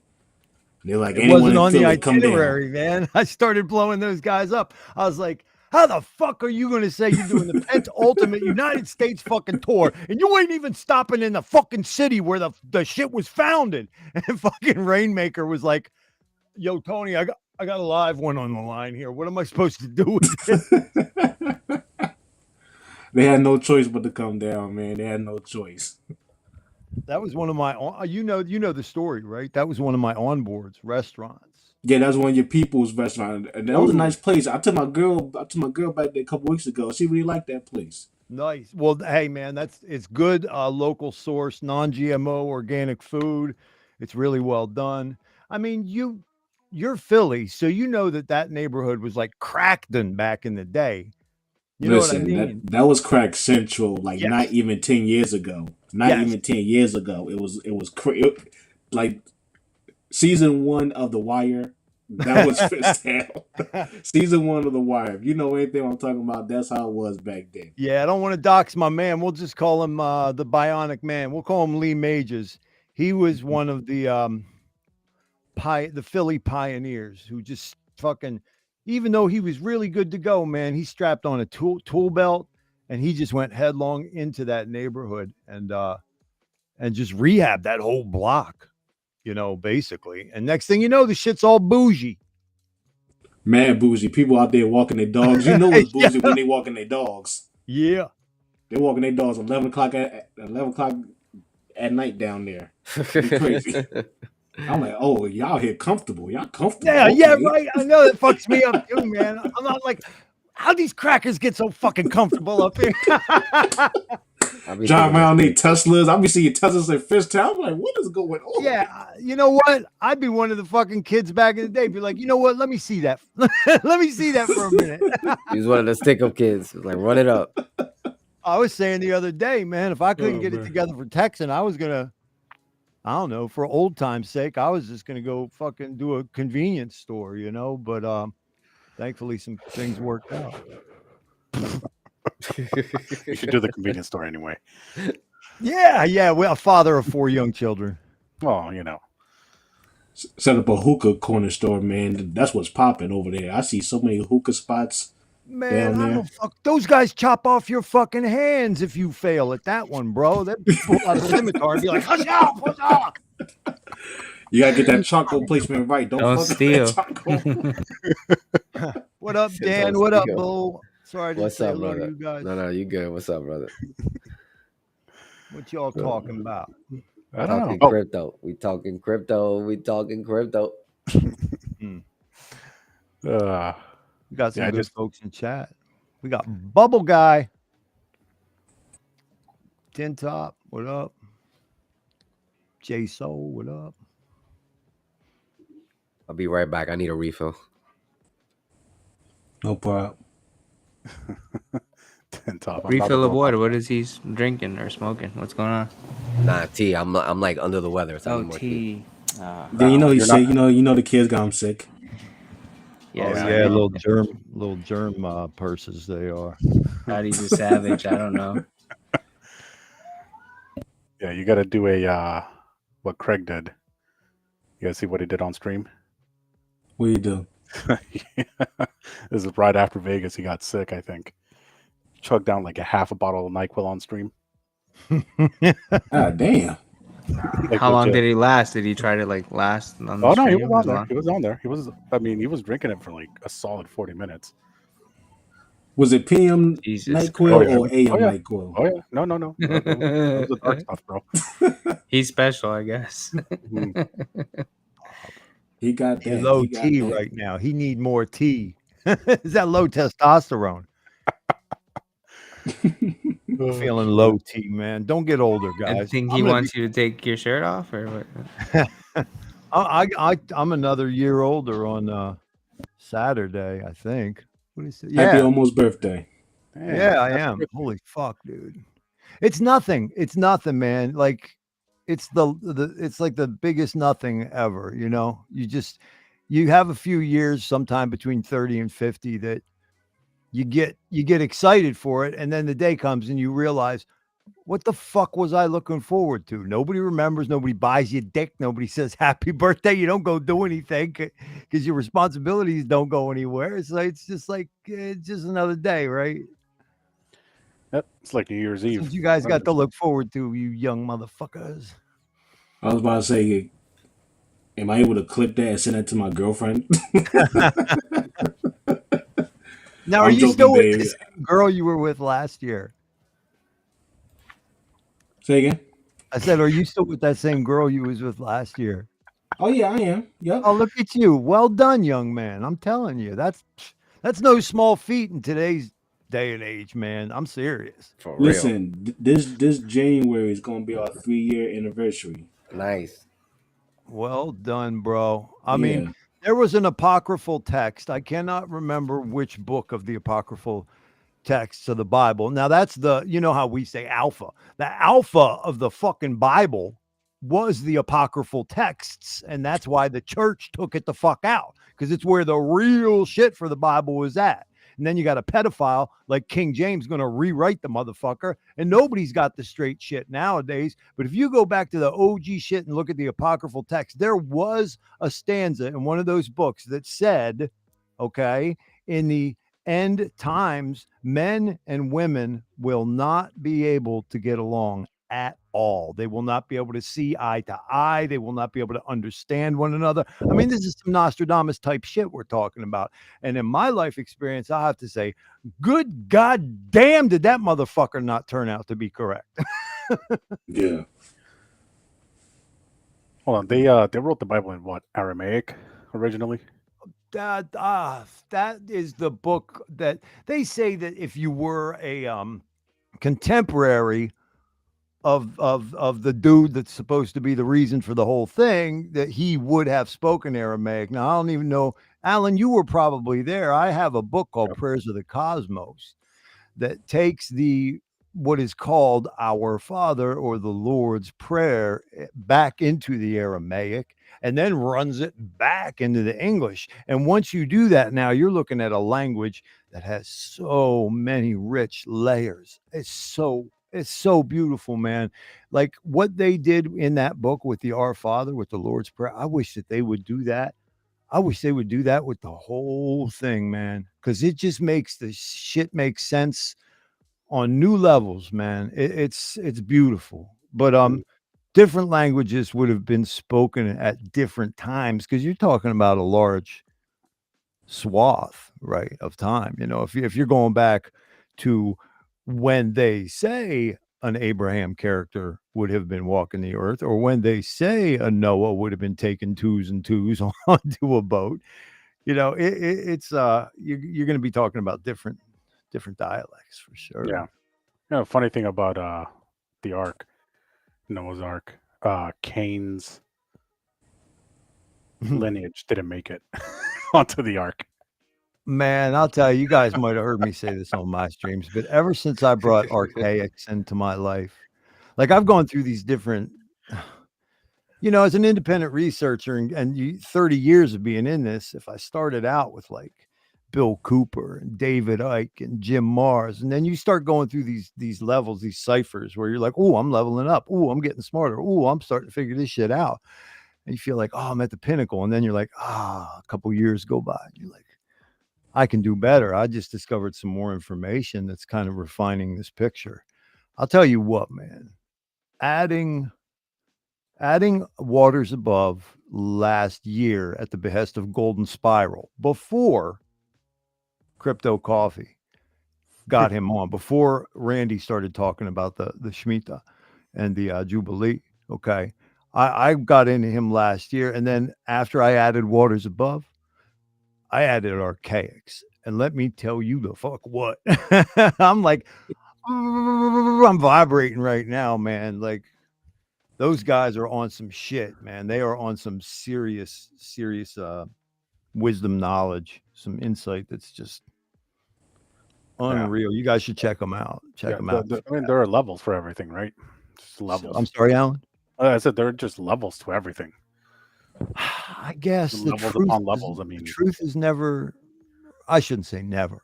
Well, the truth is not easily found where we are. That's how I would say it. Yeah. Well, it's above the ice wall. Yeah, I mean, the one thing that I always live by is time is truth. Given enough time, you know, that's it. Because you can never know all of it, and we don't have enough time. So for me, always time is truth. So I let things play out. That's a good. Period. That's a good time maneuver. Is truth. Yep. Good protocol. Yep. That's it. I let things play out because eventually a lie runs out of steam. I like that. Well, ancient wisdom, you know, all things will be known. That's it. You know, simple. I was telling a chikla recently. I said one thing you have to understand is like as men, and you guys will, you know, tell me if you disagree, but it's the nature of the male to be kind of dynamic and to be a problem solver, to offer solutions. Richard says brilliant stuff about this as it relates to the ladies. Like a lady got a problem, man. She's nurtured that motherfucker like a baby. She's got this problem. She don't want to hear you fucking come up in there and be like, I got the answer to that. Now shut the fuck up. She doesn't want that. She wants you to rub her hair and cherish her problem with her. And you know, all of that type of shit. I don't even remember where I was going with that. I started talking about women. I get flustered. Oh no. So I was telling this girl, I said, you know, men, it's just we don't know how to lay back. Like it's just so hard. It takes so much discipline because we're taught the discipline as men is to get up, get out, get something, do it. Anything left lying means you're a lazy asshole. So apply yourself, young man. You know what I'm saying? And then you get to a certain point in your own maturity and you're like, man, I'm trying to will everything into existence the way that I want it. And it's just like it don't really like I don't know, man. I'm just finding out it doesn't really always work that way, you know. You got to be able to accept. You got to be like the stone that the Asians say, you know, in the Tao Te Ching or whatever, you know, the Zen, the 5 baskets of Buddha Zen, they say the water runs over the stone. That stone's going to stop that motherfucker. It's going to divert that water. But after enough time, who wins, right? Because that stone or that water wears down that stone, smooths that stone, man. That's It's it. wild. Time is truth, brother. I feel like I came up in here and just got you guys way off the turnpike on whatever you were talking about before, man. All I heard was Zen. You Doesn't had that me happen Zen. every 40 minutes anyway? To piggyback off what you just said on Thoughts Child about how men are like the problem solvers, the go getters. That was a realization I had to come to fruition like a year before I got into crypto, oddly enough. Because throughout my whole life I was taught, all right, you gotta go out there, you gotta get to it. You better get up, you gotta go to work. Bang bang boom, bang bang boom, bang bang boom. I get older and I realize, you know what? I'm extending myself out so crazy, thinking, you know, because I'm so exhausted, I'm so tired, I accomplished something. When lo and behold, I could have done less and probably get twice the amount of awards from doing like Hexdeck 16 says vertical integration instead of just stretching myself out. Same thing with ladies. They come with you with their whole problem stuff. You trying to hit them with, yo, you need to do this. Yo, you need to do that. I don't want to hear all that. I just want you to listen to me. At one point, you're like, all right, you're going to sit here and complain. I ain't got to say nothing. I'm just going to nod my head. And the rest of my life is going to go so much smoothly. Hell yeah. Well, I would say it's greater later, and patience is a virtue. Yep. It's life. Life is such a synthesis of so many modalities. You start thinking, oh, it's this way. And you know, it ain't all that way, bro. And then you're like, oh, it's this way. No, it ain't all that. It's a synthesis, man. It's like you got to have equal cups, equal parts of you know, ferocity and focus and application. But then also you got to have that acceptance. You know, it's the like, acceptance that a lot of people struggle to accept. Well, here's the thing. Part. I'm going to be really fucking good at this life the day I cash out. Like, I'll finally get my head wrapped around this motherfucker and it'll be like, peace. Exactly. Damn. Hey, Tin Top, that's a good one, man.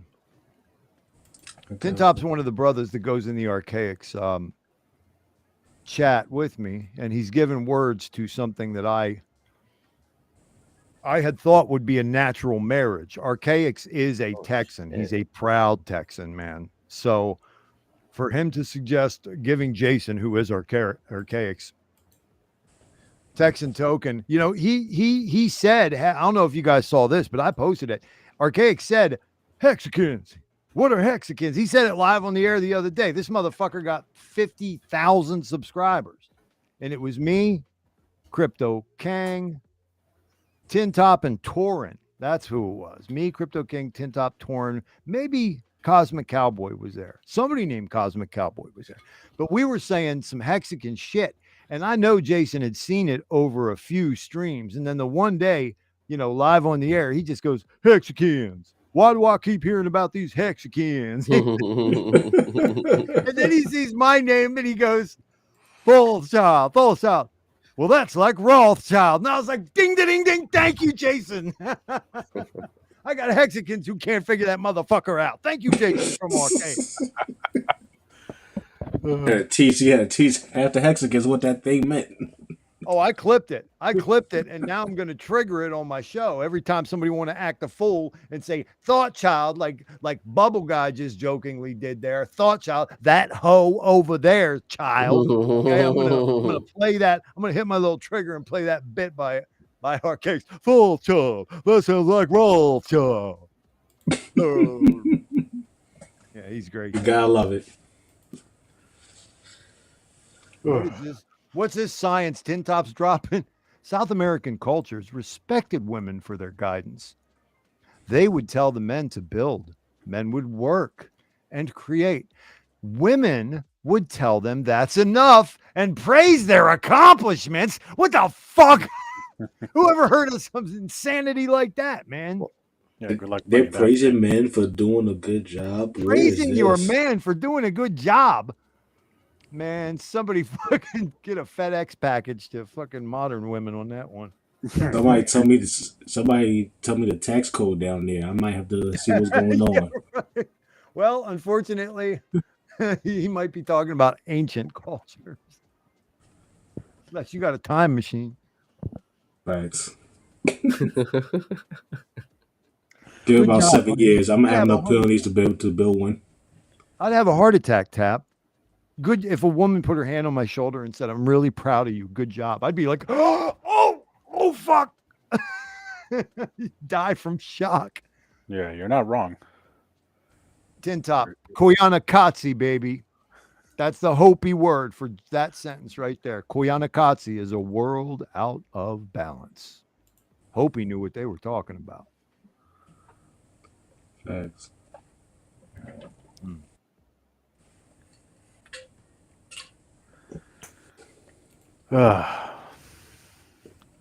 Dan, what else we got on the table for topics? I don't know. What do you? I mean, let me see. Hex prices, hex site, the Joker, Zen Hex is a token. stable coin right now. Yeah, 3.1, 3.2, 3.3, 3.0. I'm gonna say the lowest we're gonna see is 2.8 cents, and I'll be surprised to see that go on for more than half a day. I don't think we've reached max pain yet. I said 2.7 for Hex. It's just throwing darts. I said 400 for Ethereum. I said 11 before I heard Richard say 11. I said 11. I said 400 for Ethereum, 450 for Ethereum, and then I said 2.7 for Hex. So I agree with you, Bullish. I don't think we've seen maximum bloodshed yet.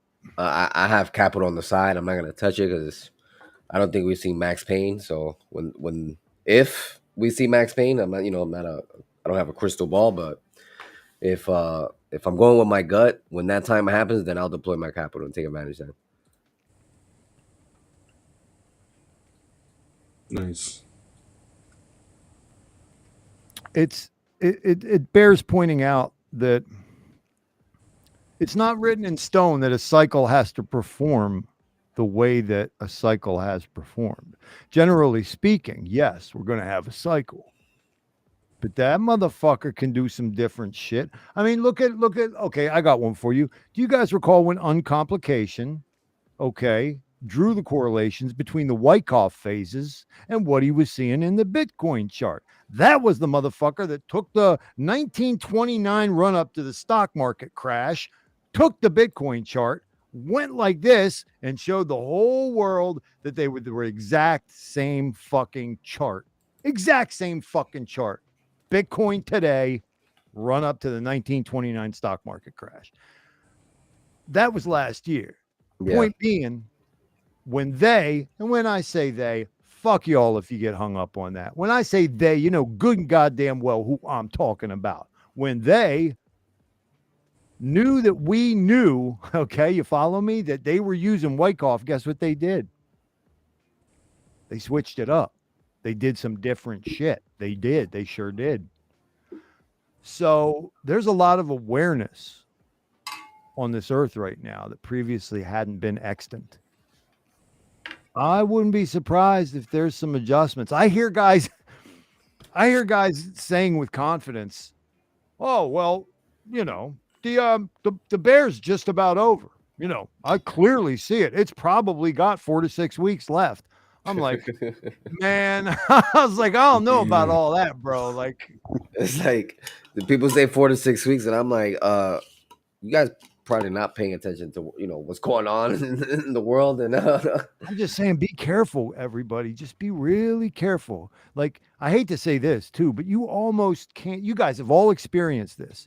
You step away from Hexaco for 1 or 2 days, you'd be like, you'd be like, fucking, where am I? Like, I'm lost now. Like, when did all this shit happen? Like, oh, in the last 48 hours when you were when you were doing the rest of your life. And I'm like, oh fuck. So it's almost as if you can't unplug for too long, you know, like it's moving fast. And if I say head up and eyes and ears open, you gotta kind of be paying attention.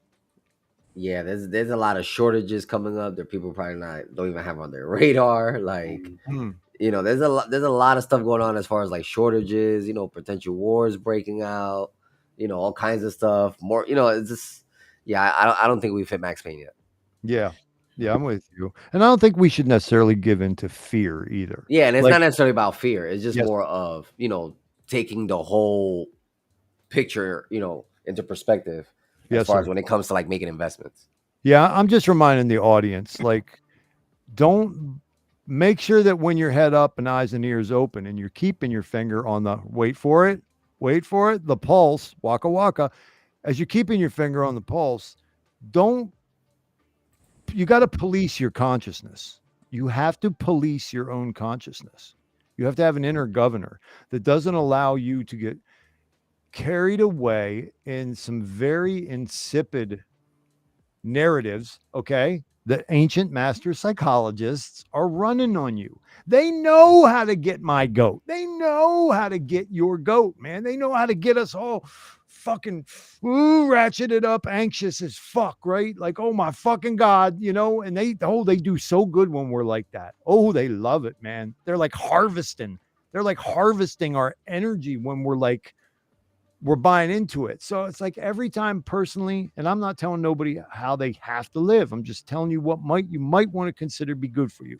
With me, every single time, for example, I've heard somebody bring up the phrase nuclear war in the last 2-3 months. I've just been like, fuck out of here. Yeah. I'm not even letting that shit in my consciousness, because guess what? At the end of the day, that motherfucker does happen. I'll be like, oh shit, vaporized, done. What could I do about it? So fuck it. I'm not even letting it in my brain. I'm not getting anxious about it. I don't care. You know, if the universe decides that it's time for me and the kids to fucking turn into fucking vapor, then what the fuck? You know, it ain't gonna be no good me worrying about it. So that's like one thing that I've done. Like, I just, certain things that they dangle out here consistently. Yeah, I just certain like, narratives I'm not buying into. what's Yeah, that? certain narratives I'm not buying into. Yeah, man. It's like nuclear war, everyone like getting it's like, no, I'm not about to go and spend, you know, a fortune on a bunker and all this bullshit and like, you know what I mean? Like, and start packing up the garage with cans and stuff. It's like, no. It's not that serious. I love how we're talking about this, and I just got finished watching the Boondocks episode of the fried chicken flu. Remember that episode? Oh yeah. I just got finished watching that. Had Cheerios and green beans all stanced up. Yeah. I mean, I look at it like this: maybe 2 weeks to a month extra, but I ain't doing no prep, like serious prepping. Like, I'll get an extra couple boxes of cereal. I'll get 6 extra gallons of water. I got an extra box of hollow tips, you know, like that's enough. Like, I'm not going to get into this thing where I'm like getting anxious about being prepared on top Yeah, of me it. neither. Because When in I my see life experience, you tend to just magnetize shit to you when you start thinking like that. Yeah. Yo, yeah, thought. like from my perspective, when I see NATO dropping bombs, then I'll start getting ready. Yeah. When I see NATO dropping bombs on the Bronx, that's when I'll start getting ready. Yeah, you're gonna have to send me some clips, Thought Child. I can't get my LTC over here. I can't. I'm waiting for my green card. Oh, what the fuck, bro? Yep, I've taken the course twice. Oh And no, I had that's to unacceptable. That's I know. You're gonna have to send me some.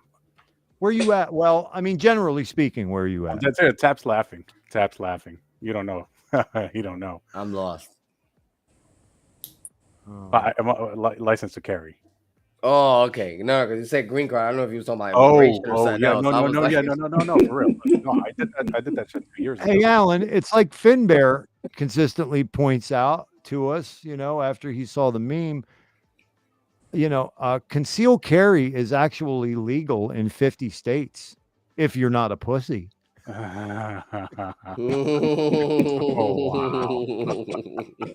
ain't wrong about that one. Now, see, lately what I've been doing, people get angry, and if anybody tries to take it up with me, I tell them right to their face. I've been wearing my shit everywhere on the outside. Okay. Reason being, I'm not a tough guy looking for a fucking fight. What I am doing is it's a commentary on a God-given right that I have to defend myself and my family. Okay. It just so happens to be written into the Pennsylvania laws that I'm allowed to do so outside of city limits. So everywhere I go, I'll be going to the goddamn hippie grocery store, and I have a Smith & Wesson M&P 2.0 right here, high, because I like it high. Everybody can see it. Well, you should see some of the looks I get. And then you go in there without a mask on, and you got that motherfucker right here. Woo! You gonna get the stare down from them cameras, man. Man, look out for them cameras, boy. And I'm just like, yo, man, use it or lose it. Use it the fuck or lose it, man. Like, I'm advertising. I can do this. You can't buy it here though. They won't sell it to you without your license. So I have to go to New Hampshire. Well, New York is about to be the Wild Wild West because I think it's That's let me check. I think it's less than 30 days, and the applications open right up. Really? Oh, Yeah, nice. that's it. I thought the applications opened up already. I haven't been paying attention to it because I don't plan on getting one. Dude, come on. Dude, like, yeah, like I'm not yeah, I don't care for it. No, I already have my safe. I got my safe ready. Like I don't have anything against it. It's just me personally, like with two small kids and all this, like I don't care for it. Like I'm not like Oh, see, I do not hit my kids. I do not treat them violently. Yeah, stop hitting your kids. They have all been no, you crazy. made to know, especially my boys, because of the way the world is, that they are loved unconditionally by their father. We have a rule. If you see a weapon laying out anywhere that one of the youngers can get to it, you take the younger with you and you come get daddy or any other adult. My kids would never touch one of my weapons. And I don't, I'm smart about it. They're not chambered. They're not laying where somebody can grab them and chambered, but they are around. And for me, it's just a matter of they got to have the knowledge, and they're all getting it. They get a talk or a lesson about firearms every damn near every time I have them. Yeah, it's about education. Yeah, you can't have them in fear. Yeah, you can't have them in fear for firearms. It's about education. If I catch your ass picking that fucking thing up, you hear these stories about these kids, they were having playtime, the one shot the other motherfucker. I'm thinking, what the fuck kind of retarded ass parents were running that show? And it's not that the gun was laying out, it's that the child would ever think to pick that motherfucker up. You dropped the ball, Bucktooth. They be doing live TikToks playing with it, Thoughts. They be doing live TikToks, live Facebook videos, playing with the guns. Oh my God, that breaks my heart. They be posting it. They be posting the stuff. That breaks my heart, man. It's not just that they be doing it.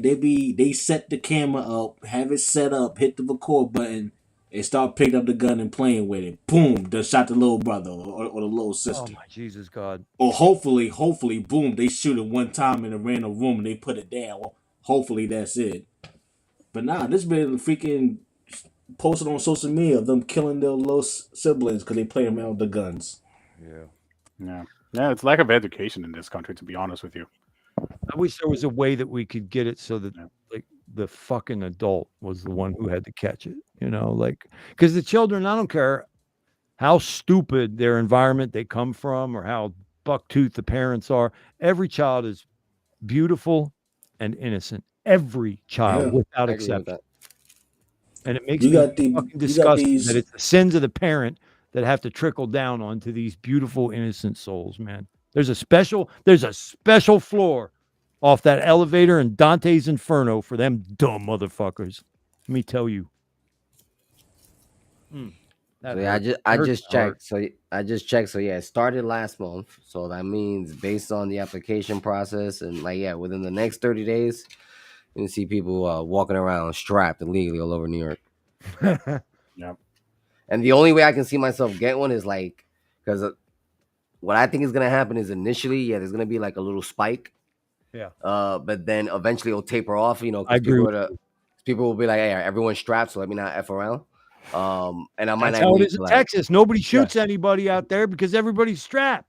so I'm just gonna wait. You know, if I see it's getting a little crazy, then you know I might reconsider and get one. And for me, it'll be a lot easier because I have like so much family that work for the NYPD and feds and all kinds of stuff. So I can get a quick recommendation, get to the top of the list because at the end of the day, it's NYPD who's approving it. No, dude, you just move over to where I am. I'm talking to the police chief. He's been calling me. I Bro, think the last 2 months. it's cold where you're at, and it's already cold here. I can't have it colder than where I'm at now, bro. He So said you're it's the cold enough feds where I am. I bullish? ain't trying Is to that get what you cold just there. said? What's going on? What? Fucking pussy. Nah, I mean, I got the police chief. I asked him, like, hey, you put your application in. You just got to bring a copy of your green card. That's all hold up. It's all held up right now. Can't get it. 2 years, 24 months. That's crazy. Yeah, nuts. here now, but you know, the Supreme Court basically forced them, and it's basically they have to approve applications within like or give an answer within like 30 to 60 days. And it's no longer like you need, you know, like special license where you need to have a business or they can't really shut you down other than having like a criminal record. Like you apply, like they have to pretty much approve it as long as you meet the qualifications. Yeah, no, we have I think like a 97% approval in the town that I'm in. So like they just give them away. Like everybody's strapped here. Everybody's strapped. So I got a huge yard, can shoot out back if I want to. Neighbors won't say anything. It's fine. I think people should definitely educate themselves about it. People are way too scared of, and that out of fear, they, you know, mess it. Yeah, I go to shooting ranges all the time and stuff like that. Well, used to before the kids, but just know what you're dealing with. That's all. Take Just your like shorty anything out else. to a shooting range, man. That's gonna be a oh fun no, day. my wife took a in college. She was pretty much forced to take shooting classes. Nice. That's good. So it's not completely foreign to her. No, yeah, definitely not. Don't fuck around, bullish. And even for me, like especially like when I go to DR and stuff like that, man, I walk around strapped. Yeah. Nice. Yeah, I could see it. Hey, Alan, I mean, what's the rule where you're at as far as you having a shoddy or like a hunting rifle or something? See that's what happens. You apply. All right. So Massachusetts, it's they're really strict. They'll let you have your things, right? They just want you to go through the process. Mm-hmm. So you got to take your course, some bullshit course, right? They give you like a 2-hour lecture, then you shoot, you know, whatever, and they give you the certificate. Then you can go ahead and apply in your city, town, whatever. And each town and city has their own ordinance. And, you know, it depends who runs that city, right? If it's a bunch of liberals, then you ain't getting shit. The town that I was in before, no, for real. Like the town I was in before, you know, everybody wearing their masks, doing this, doing that, whatever. Like I think they had a 17%. You weren't getting one unless you knew a police officer or your family was, you know, related to someone in the police force. Where we move now, they're like, have at it. Like just fill out the paperwork, don't be crazy, and that's it. But for me personally, since I'm a permanent resident here in this country, I got to show my green card, and mine expired. Well, it didn't. Well, it's not expired. It's just the renewal process. Since everything got backed up, since all the shutdowns, instead of being like 3 weeks, here's your card, you're good. They're like, yeah, 24 months. It's been 2 years and like 6 months, something like that, 2.5 years almost. They're like, oh, sorry, we're backed up. That's a long wait. Yeah, That's man. Customer service across the board, whether it's private or public sector, it just sucks right now. Sucks so bad. Yep. But the taxes, they're on top of that. Well, I think you just gave me a preview of what's gonna happen in New York. Yeah, we're backed up, so you're gonna have to wait a year to get your approval. I can drive to New Hampshire though. I just got to show them my ID. There you go. That's it. And then you're allowed to like have it in your state. No, You no, didn't say that. no, I didn't say that.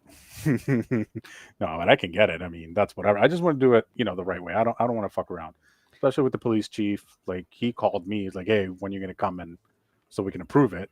I don't want to fuck that up. You know, I'll do it within. You know, they limit us to 10 rounds a clip. Like you can't do a whole lot of things. So yeah, I don't know what license my cousin has, but he's from Florida. He can drive all the way up to Pennsylvania, not with that same license, and not worry about it. Yeah. So what you can do is actually, you do the course, and you can take. It depends who you go to take the course with, and they'll say, well, you can apply for your license in like certain states. You'll be licensed if you get the Utah license, I believe. Then you can carry like in a bunch of other states like immediately. If you get the Massachusetts one, you can only do it here. But if you get like certain other states, then you can carry up to like 30 plus states, no problem. Like super easy. Not even an issue. Cool. Yeah, but I mean, it's for the house. I'm not gonna take it out. I don't need to until shit gets crazy, and shit's gonna get nuts. It's gonna get nuts for a minute. Hey, Alan. Yo, I mean, you want to protect your family, you want to protect your household. What you do, go to New Hampshire, you get your piece, you keep it in the house. If shit starts going south, motherfucker breaks in, you gotta finish him. You gotta kill that motherfucker. Then you wipe off the gun, throw it on the floor, and you tell the cop that you wrestled with the dude, and that was his shit. I took it out of his hands. Yeah, they got some weird ass laws here for that, man. So here you're supposed to run away, even if people are shooting. Yeah.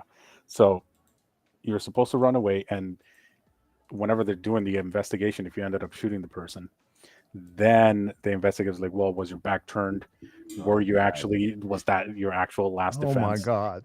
Oh, so if you got a house full of children, you're supposed to dive out the window and leave the kids in the house with the psycho. Yeah, well, I mean, that doesn't mean that's what I'm going to do.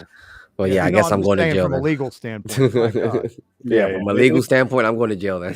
Yeah, pretty much. Right? That's pretty much what it is. But I mean, you can get airsoft rifles, like the PCP ones.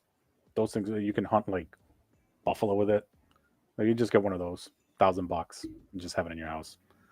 Or you can get like one of those. Oh, you mean the CO2, but it's got the proper projectile in it. Yeah, I got you. Yep. I mean, the thing will rip right through like a deer. Shit, yeah. Yep. So I could just do that. Work around. Yeah. For now, it's whatever. I'm not too concerned about it. Nobody fucks around over here because everybody's strapped. So, yeah. But you know, people should educate themselves. That's all. They should know what they're dealing with because everybody else is going to have them. It's just going to happen. Motherfucking kids 12, 13 years old might feel like be having extendo clips. Oh yeah, you go south, you go down south or like in the Midwest and stuff like that. Oof. Yeah. That's some scary shit. In middle school, graduation caps and gowns with a freaking extendo right under the freaking robe. Why? There was a video like kids no fathers. Like you know, it's a society with not enough fathers. Yep. I'll break my foot off in your ass, young man. That's definitely one. Mm-hmm. Yeah, but you see a place like the Midwest, like in Chicago. I don't know how they live on a day-to-day in Chicago. Yeah, Chicago is bad, man. They have some of the strictest laws. Doesn't do a damn thing. Nope. Well, it's not gonna when the fucking black ops or the CIA's concentrating all their energy into one area to foment chaos, which is pretty much how we got the Chicago situation. Thank you, Mr. Obama, and your lovely husband. Oh shit! Is that real? Like, is that oh shit? Which part, Dan? Because everything I just said was real, but the husband part. Man, because I've seen the memes, but like, is that like a joke or is that like real? If I had to put money on it, I was convinced 7-8 years ago. I saw enough that made me convinced. And it's not a matter of seeing pictures; it's a matter of fucking hearing the whole story, man. That's Michael. That's Michael. Damn. Well, this show is gonna get anyway. What about that crypto? Yeah. Oh yeah. Wow. We have a We already said some wild shit on this show before, so I'm pretty sure we're just not big enough to get canceled. No, man. Hopefully, It's just the way he slid it in there. Nobody's been I canceled. know. Oh my God! At my age, the way I am, Oh, they got chock full of nuts on reasons to fucking have me done, and they ain't done it yet. So It's like if you were not paying attention, you would have missed it. It's like it puts a whole new meaning to Obamacare. waka waka.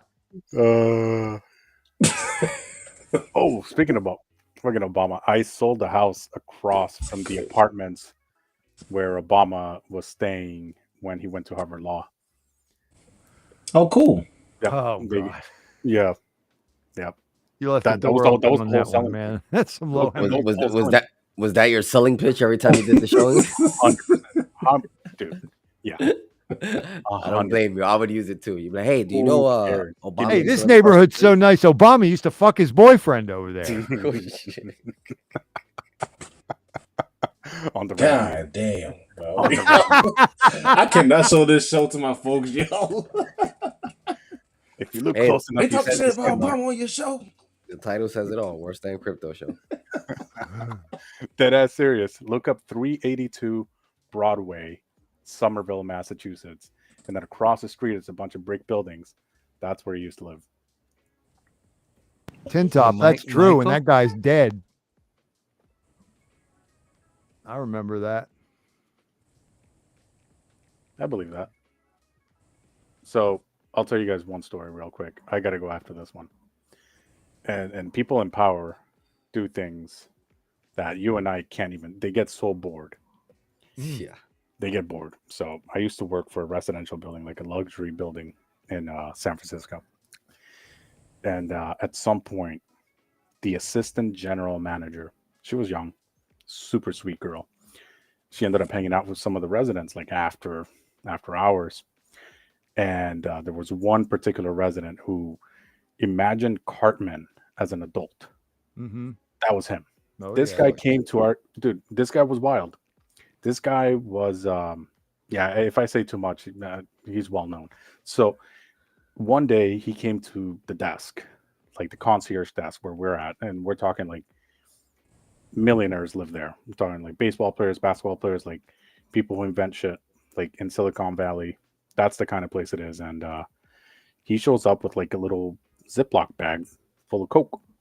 And he just plops it like 7 o'clock in the evening. People are coming home. Like people are walking their dogs. Babysitters are leaving. Like all this stuff like in our lobby.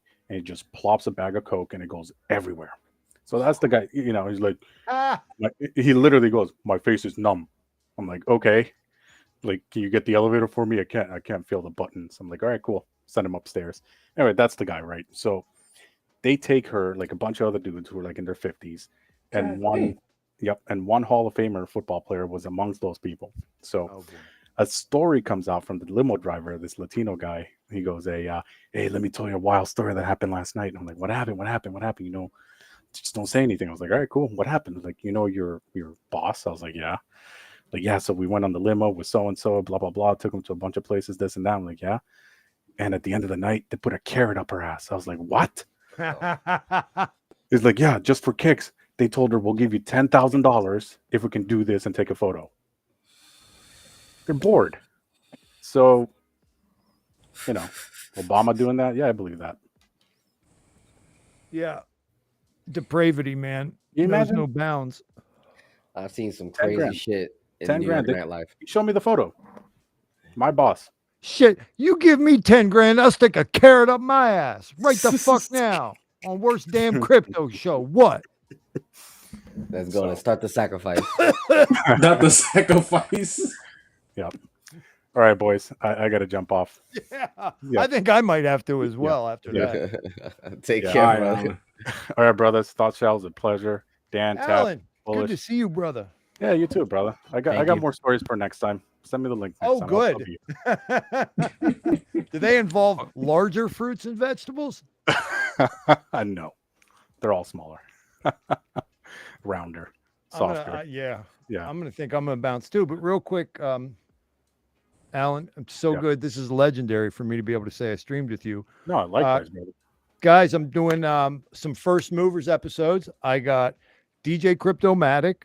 I got Finbear, okay, scheduled for either together in one episode or in two separate episodes. More importantly, in the near field on Wednesday, I'm going to have 3 different products with updates on where they're at.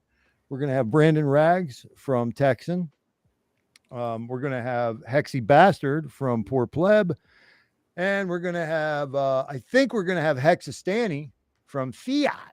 So that's going to be a 3-part show on Wednesday. And I'm really excited about it.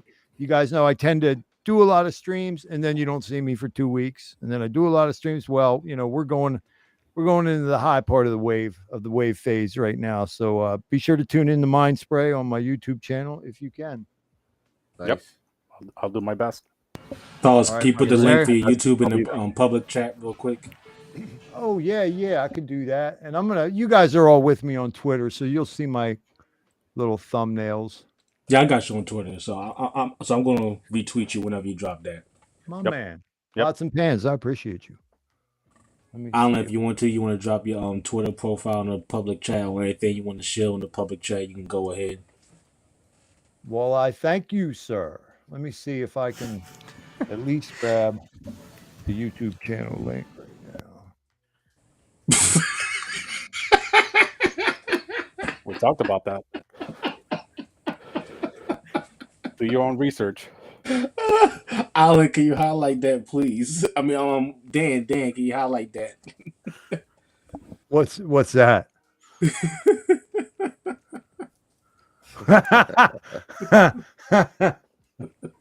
I'm reading Jay Soul's like we just lost 3 viewers. Good. Weeding out the weekends, bro. From that carrot story. People are like, yeah, we don't want to hear how wealthy people live, man. I'm straight. Ooh. Oh man. Where's the link, thoughts, child?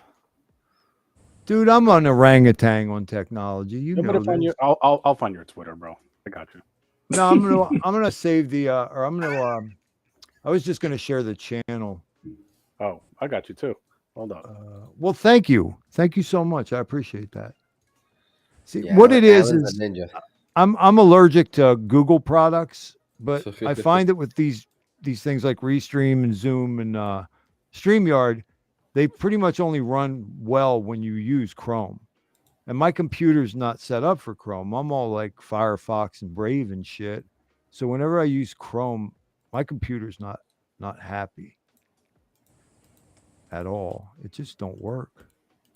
Alan just dropped your YouTube for you.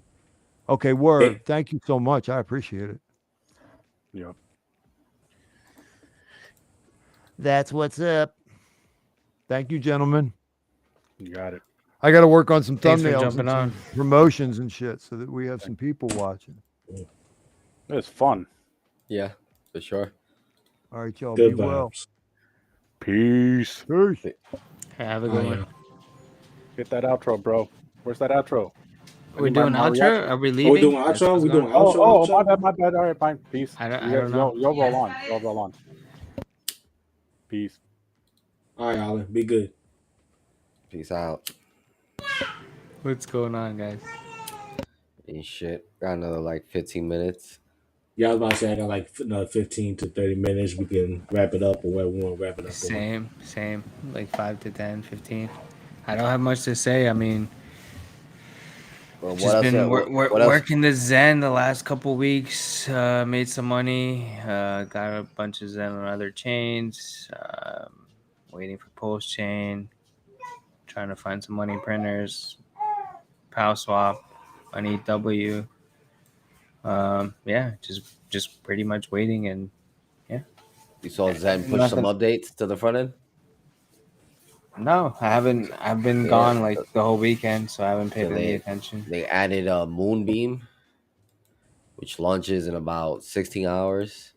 They added EVMOS, and they added a portfolio section where you can paste in all your addresses and it tracks it. Nice. Okay. I just saw that literally like while we were talking here bullshitting. It was like, let me check up on my crypto, and I started poking around. I was like, oh, this is a new link here. Then I hit the drop down, and I was like, oh, Moonbeam and Evmos. All right, I'm bullish on Evmos. I like that. I like that whole ecosystem over there. Yeah, I guess I need to get back in there because I made some money over there and I got out in like 40 days. I doubled my money. It was awesome. But Well, yeah, if you stayed, you would have tripled your money. yeah, probably. Yeah, it is what it is. I invested in ICOSA and HEDRON, and Oh yeah, that's not bad. I think yeah, but I think Evmos would have been better to just stay with it at least. But damn, I was gonna say something. Shit. My bad. You were talking about About Zen and your wallets, the yep. other chains. Ah, fuck that. I don't know. What was it? I can't remember right now. Talking about cow swap, all that stuff. Yeah, pop swap. A lot of people using that. Not Yeah, it really wasn't using about it. that. Maybe it was. Yeah, I'm not Oh, really doing any of the dexes or anything like that. Or the farming. I'm using PulseSwap, but that's the only one. This was what I was gonna say is when the BNB launch was going on for Zen, I was in their Telegram for like I don't know 5 hours or so, and just people kept coming up talking about I want to build this on top of Zen. I want to build this on top of Zen. So a lot of people sounded like they're very optimistic about the project and like all in on it and want to build on top of it. And then at the same time, like I'm in the spaces and there's people in our community and other communities just like trashing it, you know. So it's just interesting to see both points of view. But yeah, Yeah, and they already have stuff that's pretty much built on top of it already. I know they have a burn token they came out with. There's an NFT project that's built like on top of Zen already.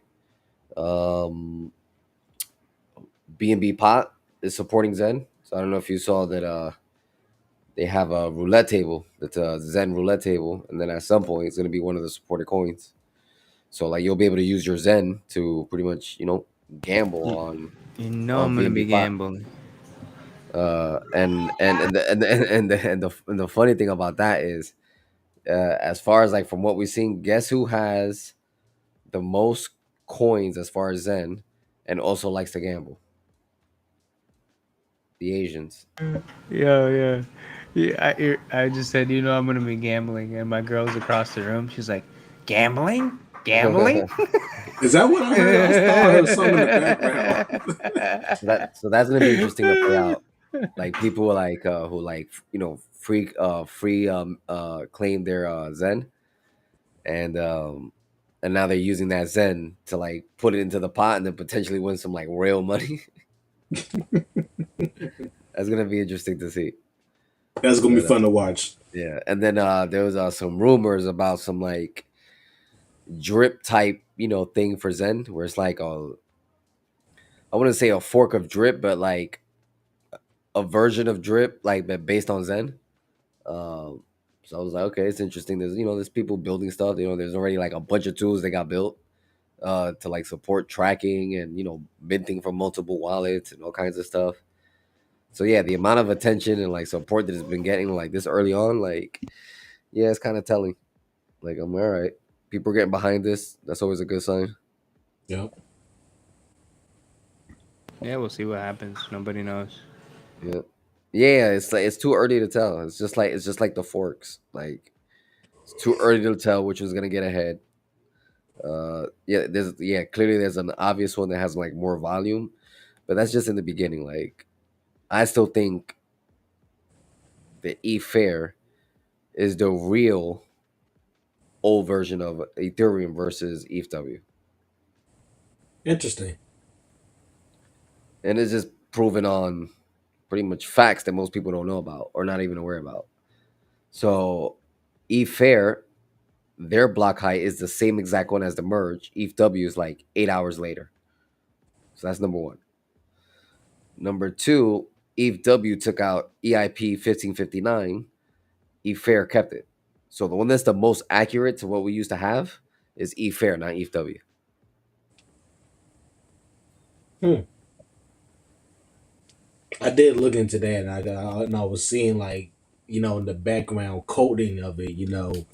The ETH Fair is the most similar to the ETH mainnet we're used to, Yep. but just for some reason people put a whole bunch of find like they just put a whole bunch of volume on ETH Yeah, W I have a theory basically. why. I have a theory why that happened, but before like I get on that theory, um, and then also as far as like updates to like GitHub and clients and nodes and stuff like that, the only ones that's really been pushing updates, actually the only one that's been pushing updates has been eFair.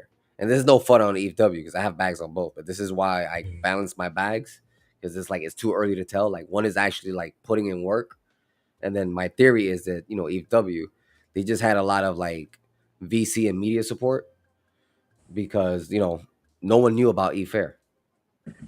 Like even me personally, I learned about eFair 3 days after I aped into ETHW, Right, and then both of them happened at the same time on the same, well, not the same time, but on the same day.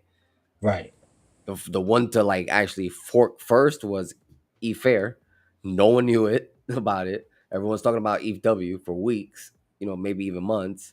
And I think that has to do with like the amount of like VC money they had. And the VCs, they pretty much own most of the media companies. So, you tie that in and yeah, like all the attention, all the media, press, etc. is around like ETHW. So no one has a clue about EFF. So that's why we're seeing this like economic energy that we saw in the beginning, where like a bunch of people just like are putting a bunch of money into ETHW. I think it's partially because no one had a clue about EFF. I can say for me personally, I didn't even know too much about ETH Fair, and I didn't want to look into it too much because I was so busy on ETHW trying to understand that.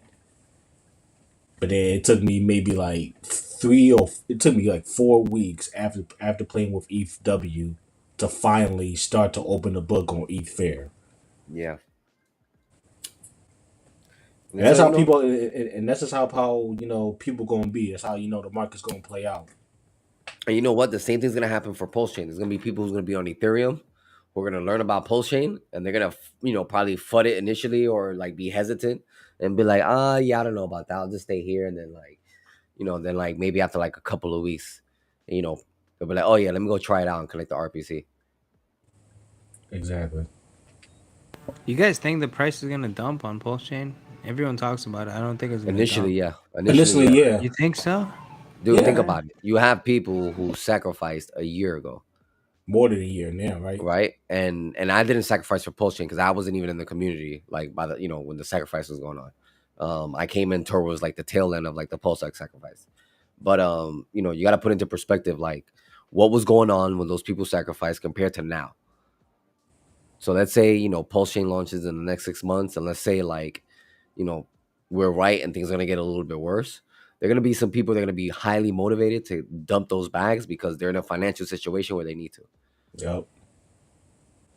And I was there for the post chain sacrifice, and I can say, from what I was hearing from the community pack back then, people was putting a lot of money into post chain alone.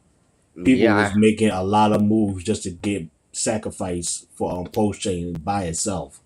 So yeah. after, go ahead. No, go ahead. Sorry to cut you off.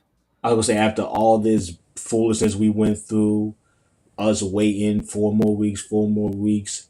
Richard Hart gave a fake announcement. Then people got pissed off at him for that. Prices are still going down. A1 portfolio was wrecked. So yeah, Dan. When post release, trust me, there's a lot of Yeah, there's gonna be mofo's a dump.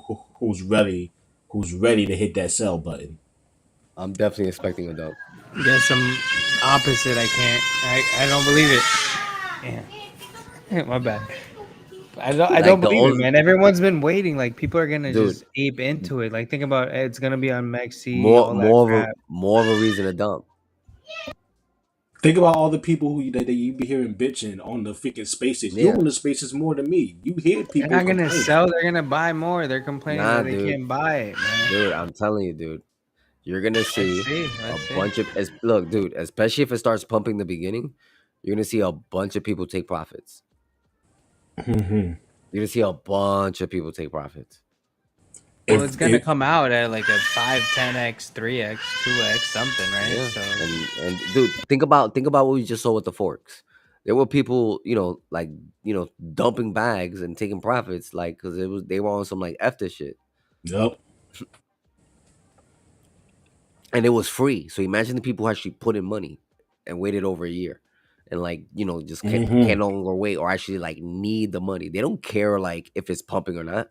They're like, I need this money, so if I'm guaranteed a 3x or a 4x, I'm taking it. Especially if they see more than a 4, 5x, a 10x even. If we see a 10x, oh, I'm expecting a 80% drop. And that's what I'm aping in. Facts. Especially me who didn't didn't sacrifice. So I'm not gonna ape in like I'm gonna throw in some money in the beginning, especially in the beginning like pre-bridge, especially now with the experience I have like dealing with the forks. So I'm gonna make a play the first 3 days on some like ratio trading stuff. Mm-hmm. You know what I mean? But then as far as like bringing in fresh capital, I'm gonna wait, see what happens, and then once I see like it starts dipping a little bit, then I'll start getting in. But bro, it's going to be a dip. it's gonna be a MAXI like the first 10 minutes. I feel like What do you mean? it pulse chain. You could Oh probably yeah, buy. yeah, yeah. But even if we, 'Cause I'm- even if we can't, remember Power City is already doing a cross chain bridge, similar to like all chain bridge. So we're gonna have that. Mm-hmm. yeah, okay, yeah. So that's And what I I'm and, like. I don't. and I don't Everyone's think, just gonna be buying it. I don't see it. yeah, No dude. But matter what just you like, guys say, I just don't dude, see it. I just dude, can't. look at what's happening with the forks. We just went through a massive dump right now in the past 72 hours. Look at the chart. Yep. Yeah, but that's a random fork. It's not Nah, Richard dude, Hart this is pulse chain, Ethereum, man. bro. We're It's talking about Ethereum, bro. Come on, bro. We're It's talking not a about a random fork of fork. Like Ethereum, bro. Like let's not fud it that much. Like it's a fork of Ethereum that we got for free, airdrop, just like Pulse Chain. You know what I mean? So like, there's gonna be people who just gonna dump their free coins just because they don't give a shit about it. There's gonna be a lot of people who well, yeah. There's don't gonna be care people about. that are gonna dump, but there's gonna be more people willing to buy the first few days. Oh That's what yeah, I and think. they'll ape in, and then they'll gonna dump and take profits, bro. It's just natural. All right, we'll see. I guess I'm just too bullish on it, man. And even if you look at charts from like all the other blockchains they've launched, you see the similar pattern. It pumps in the beginning, people take profits, and then after that it's just a steady climb. You know what I mean? For like 150 to like 300 days, and then after that, if the chain is gonna last, it'll stabilize. If not, it's just gonna dump. But if you look at all new chains when they launch, and because I've done the research, they all have similar patterns. In the beginning, they pump a little bit, then people take profits, and then from there on, if the chain has any actual value, it'll gradually, increase, for maybe for like a year or two. And I'm gonna add to this too. Like when he says when people first sell off, when it first pumps, like the prices never goes back anywhere close to those prices. Yeah, never. Like after people sell off, like once it would do that steady climb, it never goes nowhere near it. Yeah. Same thing happened with Ethereum, Bitcoin, all that, like a lot of chains. Even those sucky ones, like freaking Polygon and Yeah, even Solana. Matic. Like even Matic. If you got in Matic early, you know what I mean? Like real early, you're still up right now at this price. Mad up, not Yeah. not up. Yeah, you mad up. And Polygon is cheap right now compared to like the all-time high, Just like Hex is cheap right now compared to the all-time high. But if Yeah, you got but in early in Hex, you're up no matter what. If you got in what I got in, you know what I mean? You're down.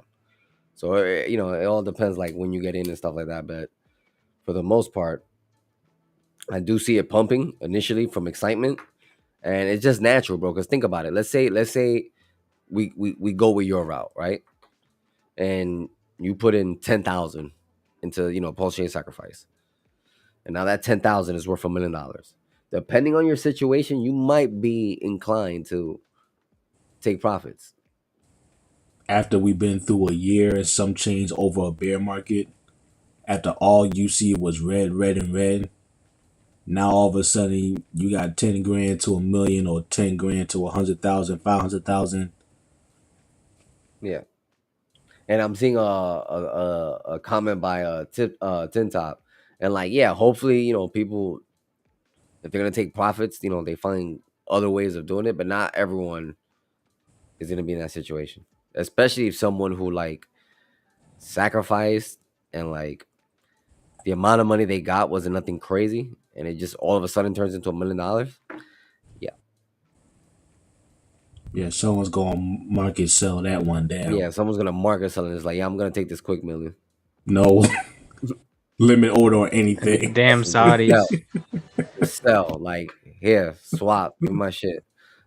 Give me that slippage and all that. They ain't gonna give a We fuck. see it all the time, Romanian Dan. Like, I know you don't believe it, but we see it all the time. They were like, what the hell was this person thinking? You know what I mean? It's like, yo, massive bags, just market selling. You know what I mean? Like, I've seen the bot on Twitter. Yeah, crazy. Yeah, but I mean, yeah. There's, bro.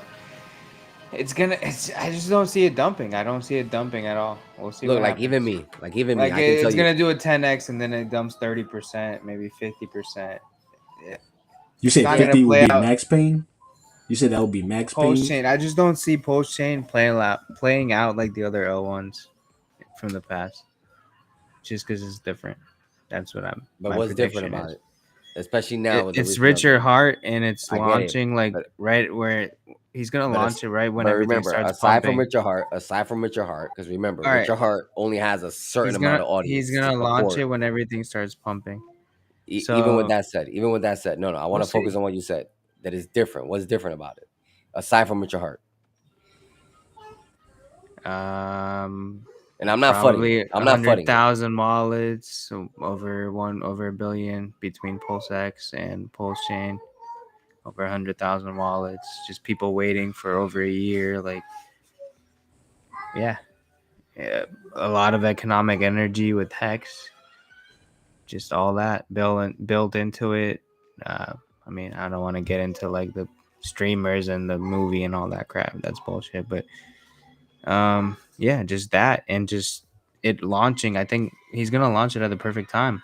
Yeah, it might dump like 50%. I don't see it doing like Ethereum. I think launched at like $3 after you sacked at like 30 cents, and then it dumped to like 40 something cents or something like that. It had like I an might be. 86% dip, something Yeah. crazy like that, almost 90. Even at I a just 50% dip, that's people taking yeah, profits. yeah, but after like a 10x, yeah, I'm fine with that. I just don't. We'll see what happens. Yeah. I guess what you're I'm saying just is that you really don't. bullish. Like, I guess what you're saying is you don't expect like a 95% dip. yeah, I'm not. Hell no, not Yeah, on but Pulse you X. expect a Yeah, but dip, but not not like Pulse a Chain, man. 95% dip. I get you. Yeah, yeah, I'm yeah. Like, expecting a 95% dip because I see so many people bitching. Well, I'll tell you this much. What I think is going to happen is day one, after launches, after a few hours, there's going to be plenty available to buy up Mm-hmm. from people who just like, just dumping immediately because they don't just give a shit. They lost faith, whatever. Like, you just have to accept it. There's like, I agree with Tap. Like, there's, even though they're the vocal minority, they're still there. They're going to dump. Mm-hmm. Regardless of like whether it's pumping or not. They're like, the hell with this shit. Give me my money back. I'm out. And then you're gonna have those people who are gonna not be experienced enough to take advantage of like the first 3 days pre-bridge. And then when the bridge opens up, you're gonna have that set of people who are gonna take profits from those first 3 days. They may not dump their whole bags, but they might dump their initial investment and take like a 2x or a 3x. Because we all did it with the forks. Like, for example, like eFair, right? The money I put in, I pretty much sold 1% of it and did a 3x on my initial investment. So I know there's gonna be people in the same, similar situation who are gonna like take advantage of pre-bridge, accumulate a good amount, and then when the bridge opens up and everyone starts buying and the price is pumping, let me pull some profits. They might not dump their whole bag, but they're definitely gonna pull profits. And then there's gonna be the people who's gonna be like, you know what, this is life-changing money for me. I'm dumping it. we'll see. I think it's gonna be some crazy shit that you've never seen before. We'll see. Yeah, it's gonna be interesting. Like it's like I'm thinking like 10,000 next 600 days. It's possible, easy. Well, remember, 10,000x in it's not 600 easy, days. bro. Remember, there's only 4 cryptos that have ever done it, and crypto's been out for like 15 years. That's I know, but that's what I'm seeing. You hella bullish. Yeah, you hella bullish. I'll be happy with a 1000x. Of course, all of us will. 100 is I'm good. I do All get what right. you're saying, Dan. I get what you're saying, Dan. Like, you don't be expected to drop 50% because, like, so many people are just sitting on the sideline just waiting for it. You know, so many people who didn't sacrifice. But I just feel like there's just gonna be, because not even people who gonna sell their profit. There's people who's just gonna sell whatever they invested into it because they just gave up on it so much. So that's the fact that I have heavy on my head. Yeah, me, I'm gonna basically get in pre-bridge and just buy the dips and like have like a like a solid DCA strategy where I'm not like breaking the bank and putting in too much where I'll miss out on opportunities. But like when those dips happen, like yeah, I'm just gonna like market buy a bunch of it and just like do a steady DCA. That's basically what I did with Hedron and it paid out. Yep. And I was able to take 2.5% of my Hedron, do LP, and I did basically like a 3x on like my initial investment. There you go. So right now my Hedron bags are like completely risk free. And now with the staking and ICOSA stake, I'm just accumulating right now. I'm chilling. And I think we're gonna lead off on that, ladies and gentlemen. We're all about done, Dan. What else are you gonna buy once PULSECHAIN launches? I'll do the outro. You're gonna be You asking buying me? that PLS. I'm just saying, everyone's gonna be buying PLS. They're gonna be swapping their random coins that they got their Man, copies for. We'll see. Right? I mean, I, you won't because you know, but like nah. people that don't know, Honestly, I have like about like a baker's dozen of coins that I'm gonna be buying once it launches.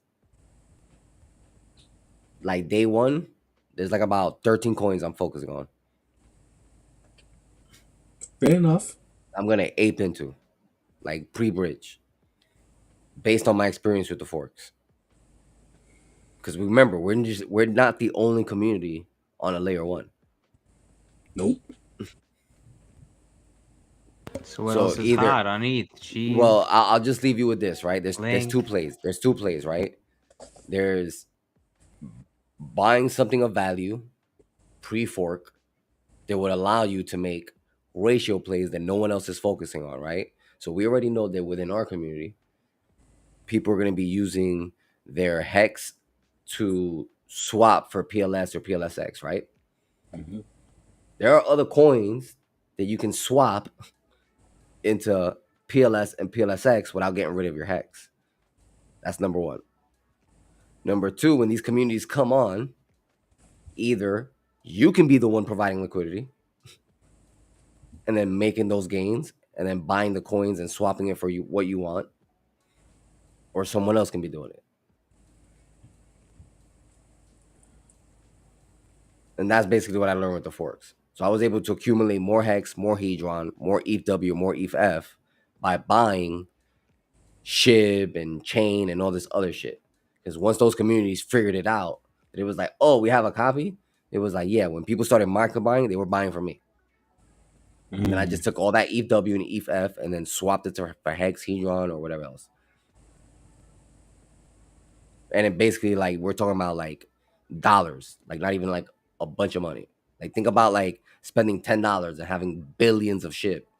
And then those billions of SHIBs ends up making you hundreds of dollars in like ETH, W or F or whatever the case is. So there's a lot of different strategies. I know I'm getting a little bit alpha before we leave, but these are the type of things you need to think about. And honestly, these are the type of things you should be practicing on with these forks, especially if you have a bunch of free coins there to play around with and practice with. Because the same thing's going to happen the first 3 days when PulseChain launches. And those who have muscle memory already built in are the ones who take advantage. That's why I was able to take advantage of ETH-F like so quick, because I just went through it on ETH-W. So it was like, oh, I just went through this play. I just got to do it again. So that's mine and thoughts. But yeah, think about different strategies other than like accumulating a bunch of hex at 3 cents. There's other shit that has might be a couple of zeros that still has good like liquidity that you can swap into the other stuff. So you might be able to buy a small bag of that, and yeah, it may not be worth anything, but when it comes to ratio trading, based on how much liquidity is in there, you might get a decent ratio trade for what you paid for initially, compared to something else where you already know everyone's swapping their hex for PLS or PLSX. Those ratios are gonna like run down very quick because everyone's doing it. Yeah.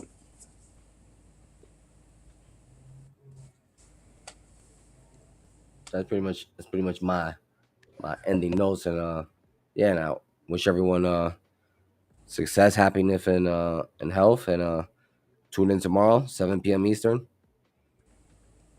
We'll be having some fun, playing some games, listening to some music.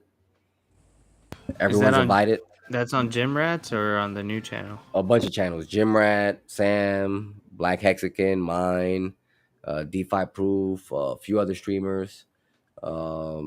So yeah, it's gonna be like a multi-stream similar to like what we did with ICOSA. And because of that news I received, we're gonna have that Odyssey just in case. And worst case scenario, we'll just flow everyone to the Odyssey link where we don't have to worry about anyone reporting or getting shut down because it's completely decentralized. So Love to hear what it. happened? Yeah. I'll just tune in, and then how do I play? Well, that's the whole thing. So yeah, before we end, so essentially the way it's gonna work is, and I'm gonna like release all that stuff like very soon. But essentially, like we're gonna recommend like if you want to join and play with the streamers, have like a throwaway wallet. You know what I mean? Because I need to be able to send you BNBP to play. It's like there's no website where you're gonna be able to claim it. Like we're gonna be sending out StreamYard links in the chat. People are gonna come in. You know what I mean? I'm playing, in the private chat. Send me your wallet address. I'm gonna send you, BNBP, and we start playing with the streamers. So, depending on what time slot you're on, you might be playing against Jim Rat and Sam. You might be playing against Black Hexagon and someone else. You might be playing against DeFi and his peeps. You know what I mean? Or maybe some of the other streamers. But we're gonna rotate. Every game is about 5 minutes, so we'll bring people up. We'll play. We'll have a good time. Talk, chat, talk crypto, talk. It's pretty much like the same thing what we're doing tonight. Because we still have to wait 5 minutes for the spin. So everyone puts in everything into their pot, and then we have like 5 minutes in between every spin. So like talk, chat, BS, have a good time. So yeah, it'll be a fun night. That's interesting. I'm interested to see how that plays out. I never knew that it's a 5-minute wait and all that. Yeah. So like That's what I'm very interesting. what I'm hoping that happens is some people actually win some money. That's like, oh shit, I won enough to like, pay my bills or whatever the case is, and I'm able to capture that. So then we can promote it to the people who actually gamble it. Because like we know like this community especially is not like really big into gambling. But again, like we'd like making gains, and if you stake your BNBP, you win a percentage of everything that the platform makes. The founders don't get any cut of the fees, you know what I mean? So like, this is the first time where like you truly own the house. It's gonna be roulette. Human hex traffickers asking. The first one is jackpot. So jackpot is the first one. Let me pull it up right now. Share. There we go, I just shared it. So yeah, so in about 20 hours, we'll be launching. So the first one is jackpot, then roulette, then fortune wheel, then sports, then price calls. Oh, that's cool. Yeah, based on the conversations I had, they're gonna be launched probably like a month to a month and a half in between. So tomorrow's jackpot, and then like a month and a half later, we can expect roulette, et cetera, et cetera. And for like no one that doesn't know, like this is basically the tokenomics. So as you see here, this adds up to 100%. So 75% is monthly airdrop, which is basically the fees. 20% goes to a daily buy and burn, and then 5% goes to a weekly lottery. They're random to anybody who staked. And right now, there's 67% of all the supply staked. and it's capped at 1 million coins. That's the total supply. And the Yeah, I founders, mean, they only it get sounds 10%. really good. I just don't know how many people are gonna be.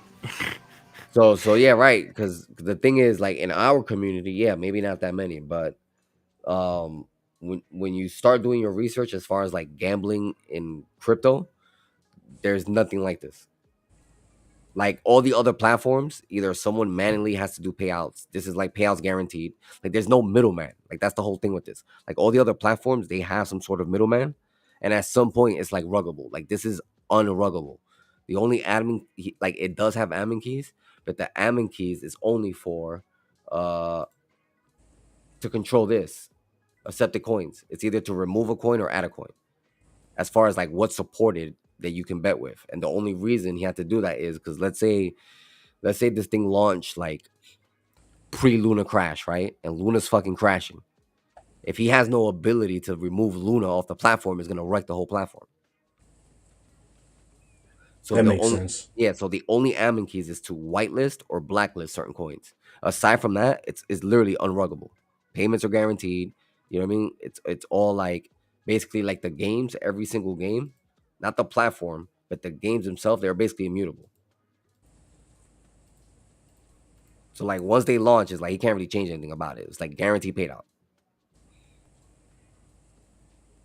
So that's why I'm like bullish on this. And so essentially you own the house. So Yeah, I And like love you everything said, except adoption. I'm worried about adoption. well, adoption, Who's that's what I gonna like go about. play and gamble on the blockchain? Dude, a There's lot of already people once they realize that it's guaranteed payouts. Bro, if you start looking, that's what I'm saying. If you start doing research, you'll realize that there's people who've won, let's say maybe $1 million on a platform and got rugged. With this, it's impossible. so maybe streamers in the future could just because I've seen like on Twitch people There just you go. sitting there and just There you go. hitting whatever slots or whatever Right. random. So think about once this actually launches on Pulse Chain, right? It's a big market, bro. You've seen Full Send, the Nug Boys, Drake, all these guys promote gambling and all this other stuff. Once people start realizing, and it may not happen initially, you know what I mean? And it may happen by like the bull run, but if you get in early, you're legit. But I truly think it's gonna like pick up steam really quick because there truly is no other platform. That's why I'm like bullish on like doing the stream and trying to create content so people can see like, oh wait, there's a new gambling site and it's on the blockchain and it's truly decentralized with guaranteed payouts. Yeah, let me go check it out. And then once other streamers check it out, and even if you search for BNBP, like search for BNBP on YouTube, you'll see a bunch of people that have nothing to do with our community talking about it. That's the other sign that made me bullish. I was like, oh, there's people in the actual Binance community talking about this. okay, I'm gonna definitely check this out tomorrow, Bullets. I'm gonna And bro, definitely. just join the stream, bro. Y'all all welcome. Join the stream, hop on. I'll give y'all some BNBP. I get to do some spins, talk some crypto, talk some life. And there's literally no risk. We're giving out the coins to put into the system. Let's set a reminder on my phone now.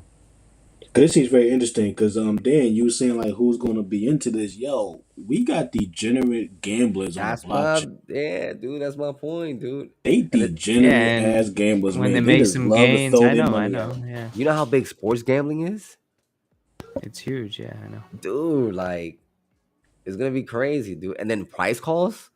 That's even for even bigger Yeah, but degens. it's crazy to the mass market, but nobody knows about BNBP. That's all I'm trying to say. Right, because it hasn't But launched yet. It hasn't launched yet. yeah, But by when the they're gonna advertise to the mass, they dude, already in the U.S. It's a monopoly by these. There's like 4 or 5 big. yeah, but in the nature that this is built, it can't be shut down.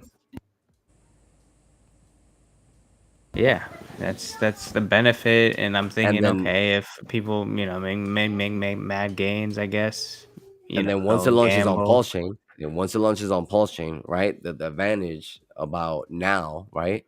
Like, probably, this wasn't the initial plan, but now, because aside from that, it's also launching on Polygon, Avalanche, and AVAX. So anyone who's sacrificed are getting free airdrops on these chains as well. But by the time it launches on PulseChain, this platform has already been promoted across 4 different blockchains. That energy comes into PulseChain, and that buy and burn from all these people doing transactions and betting is going to be nuts.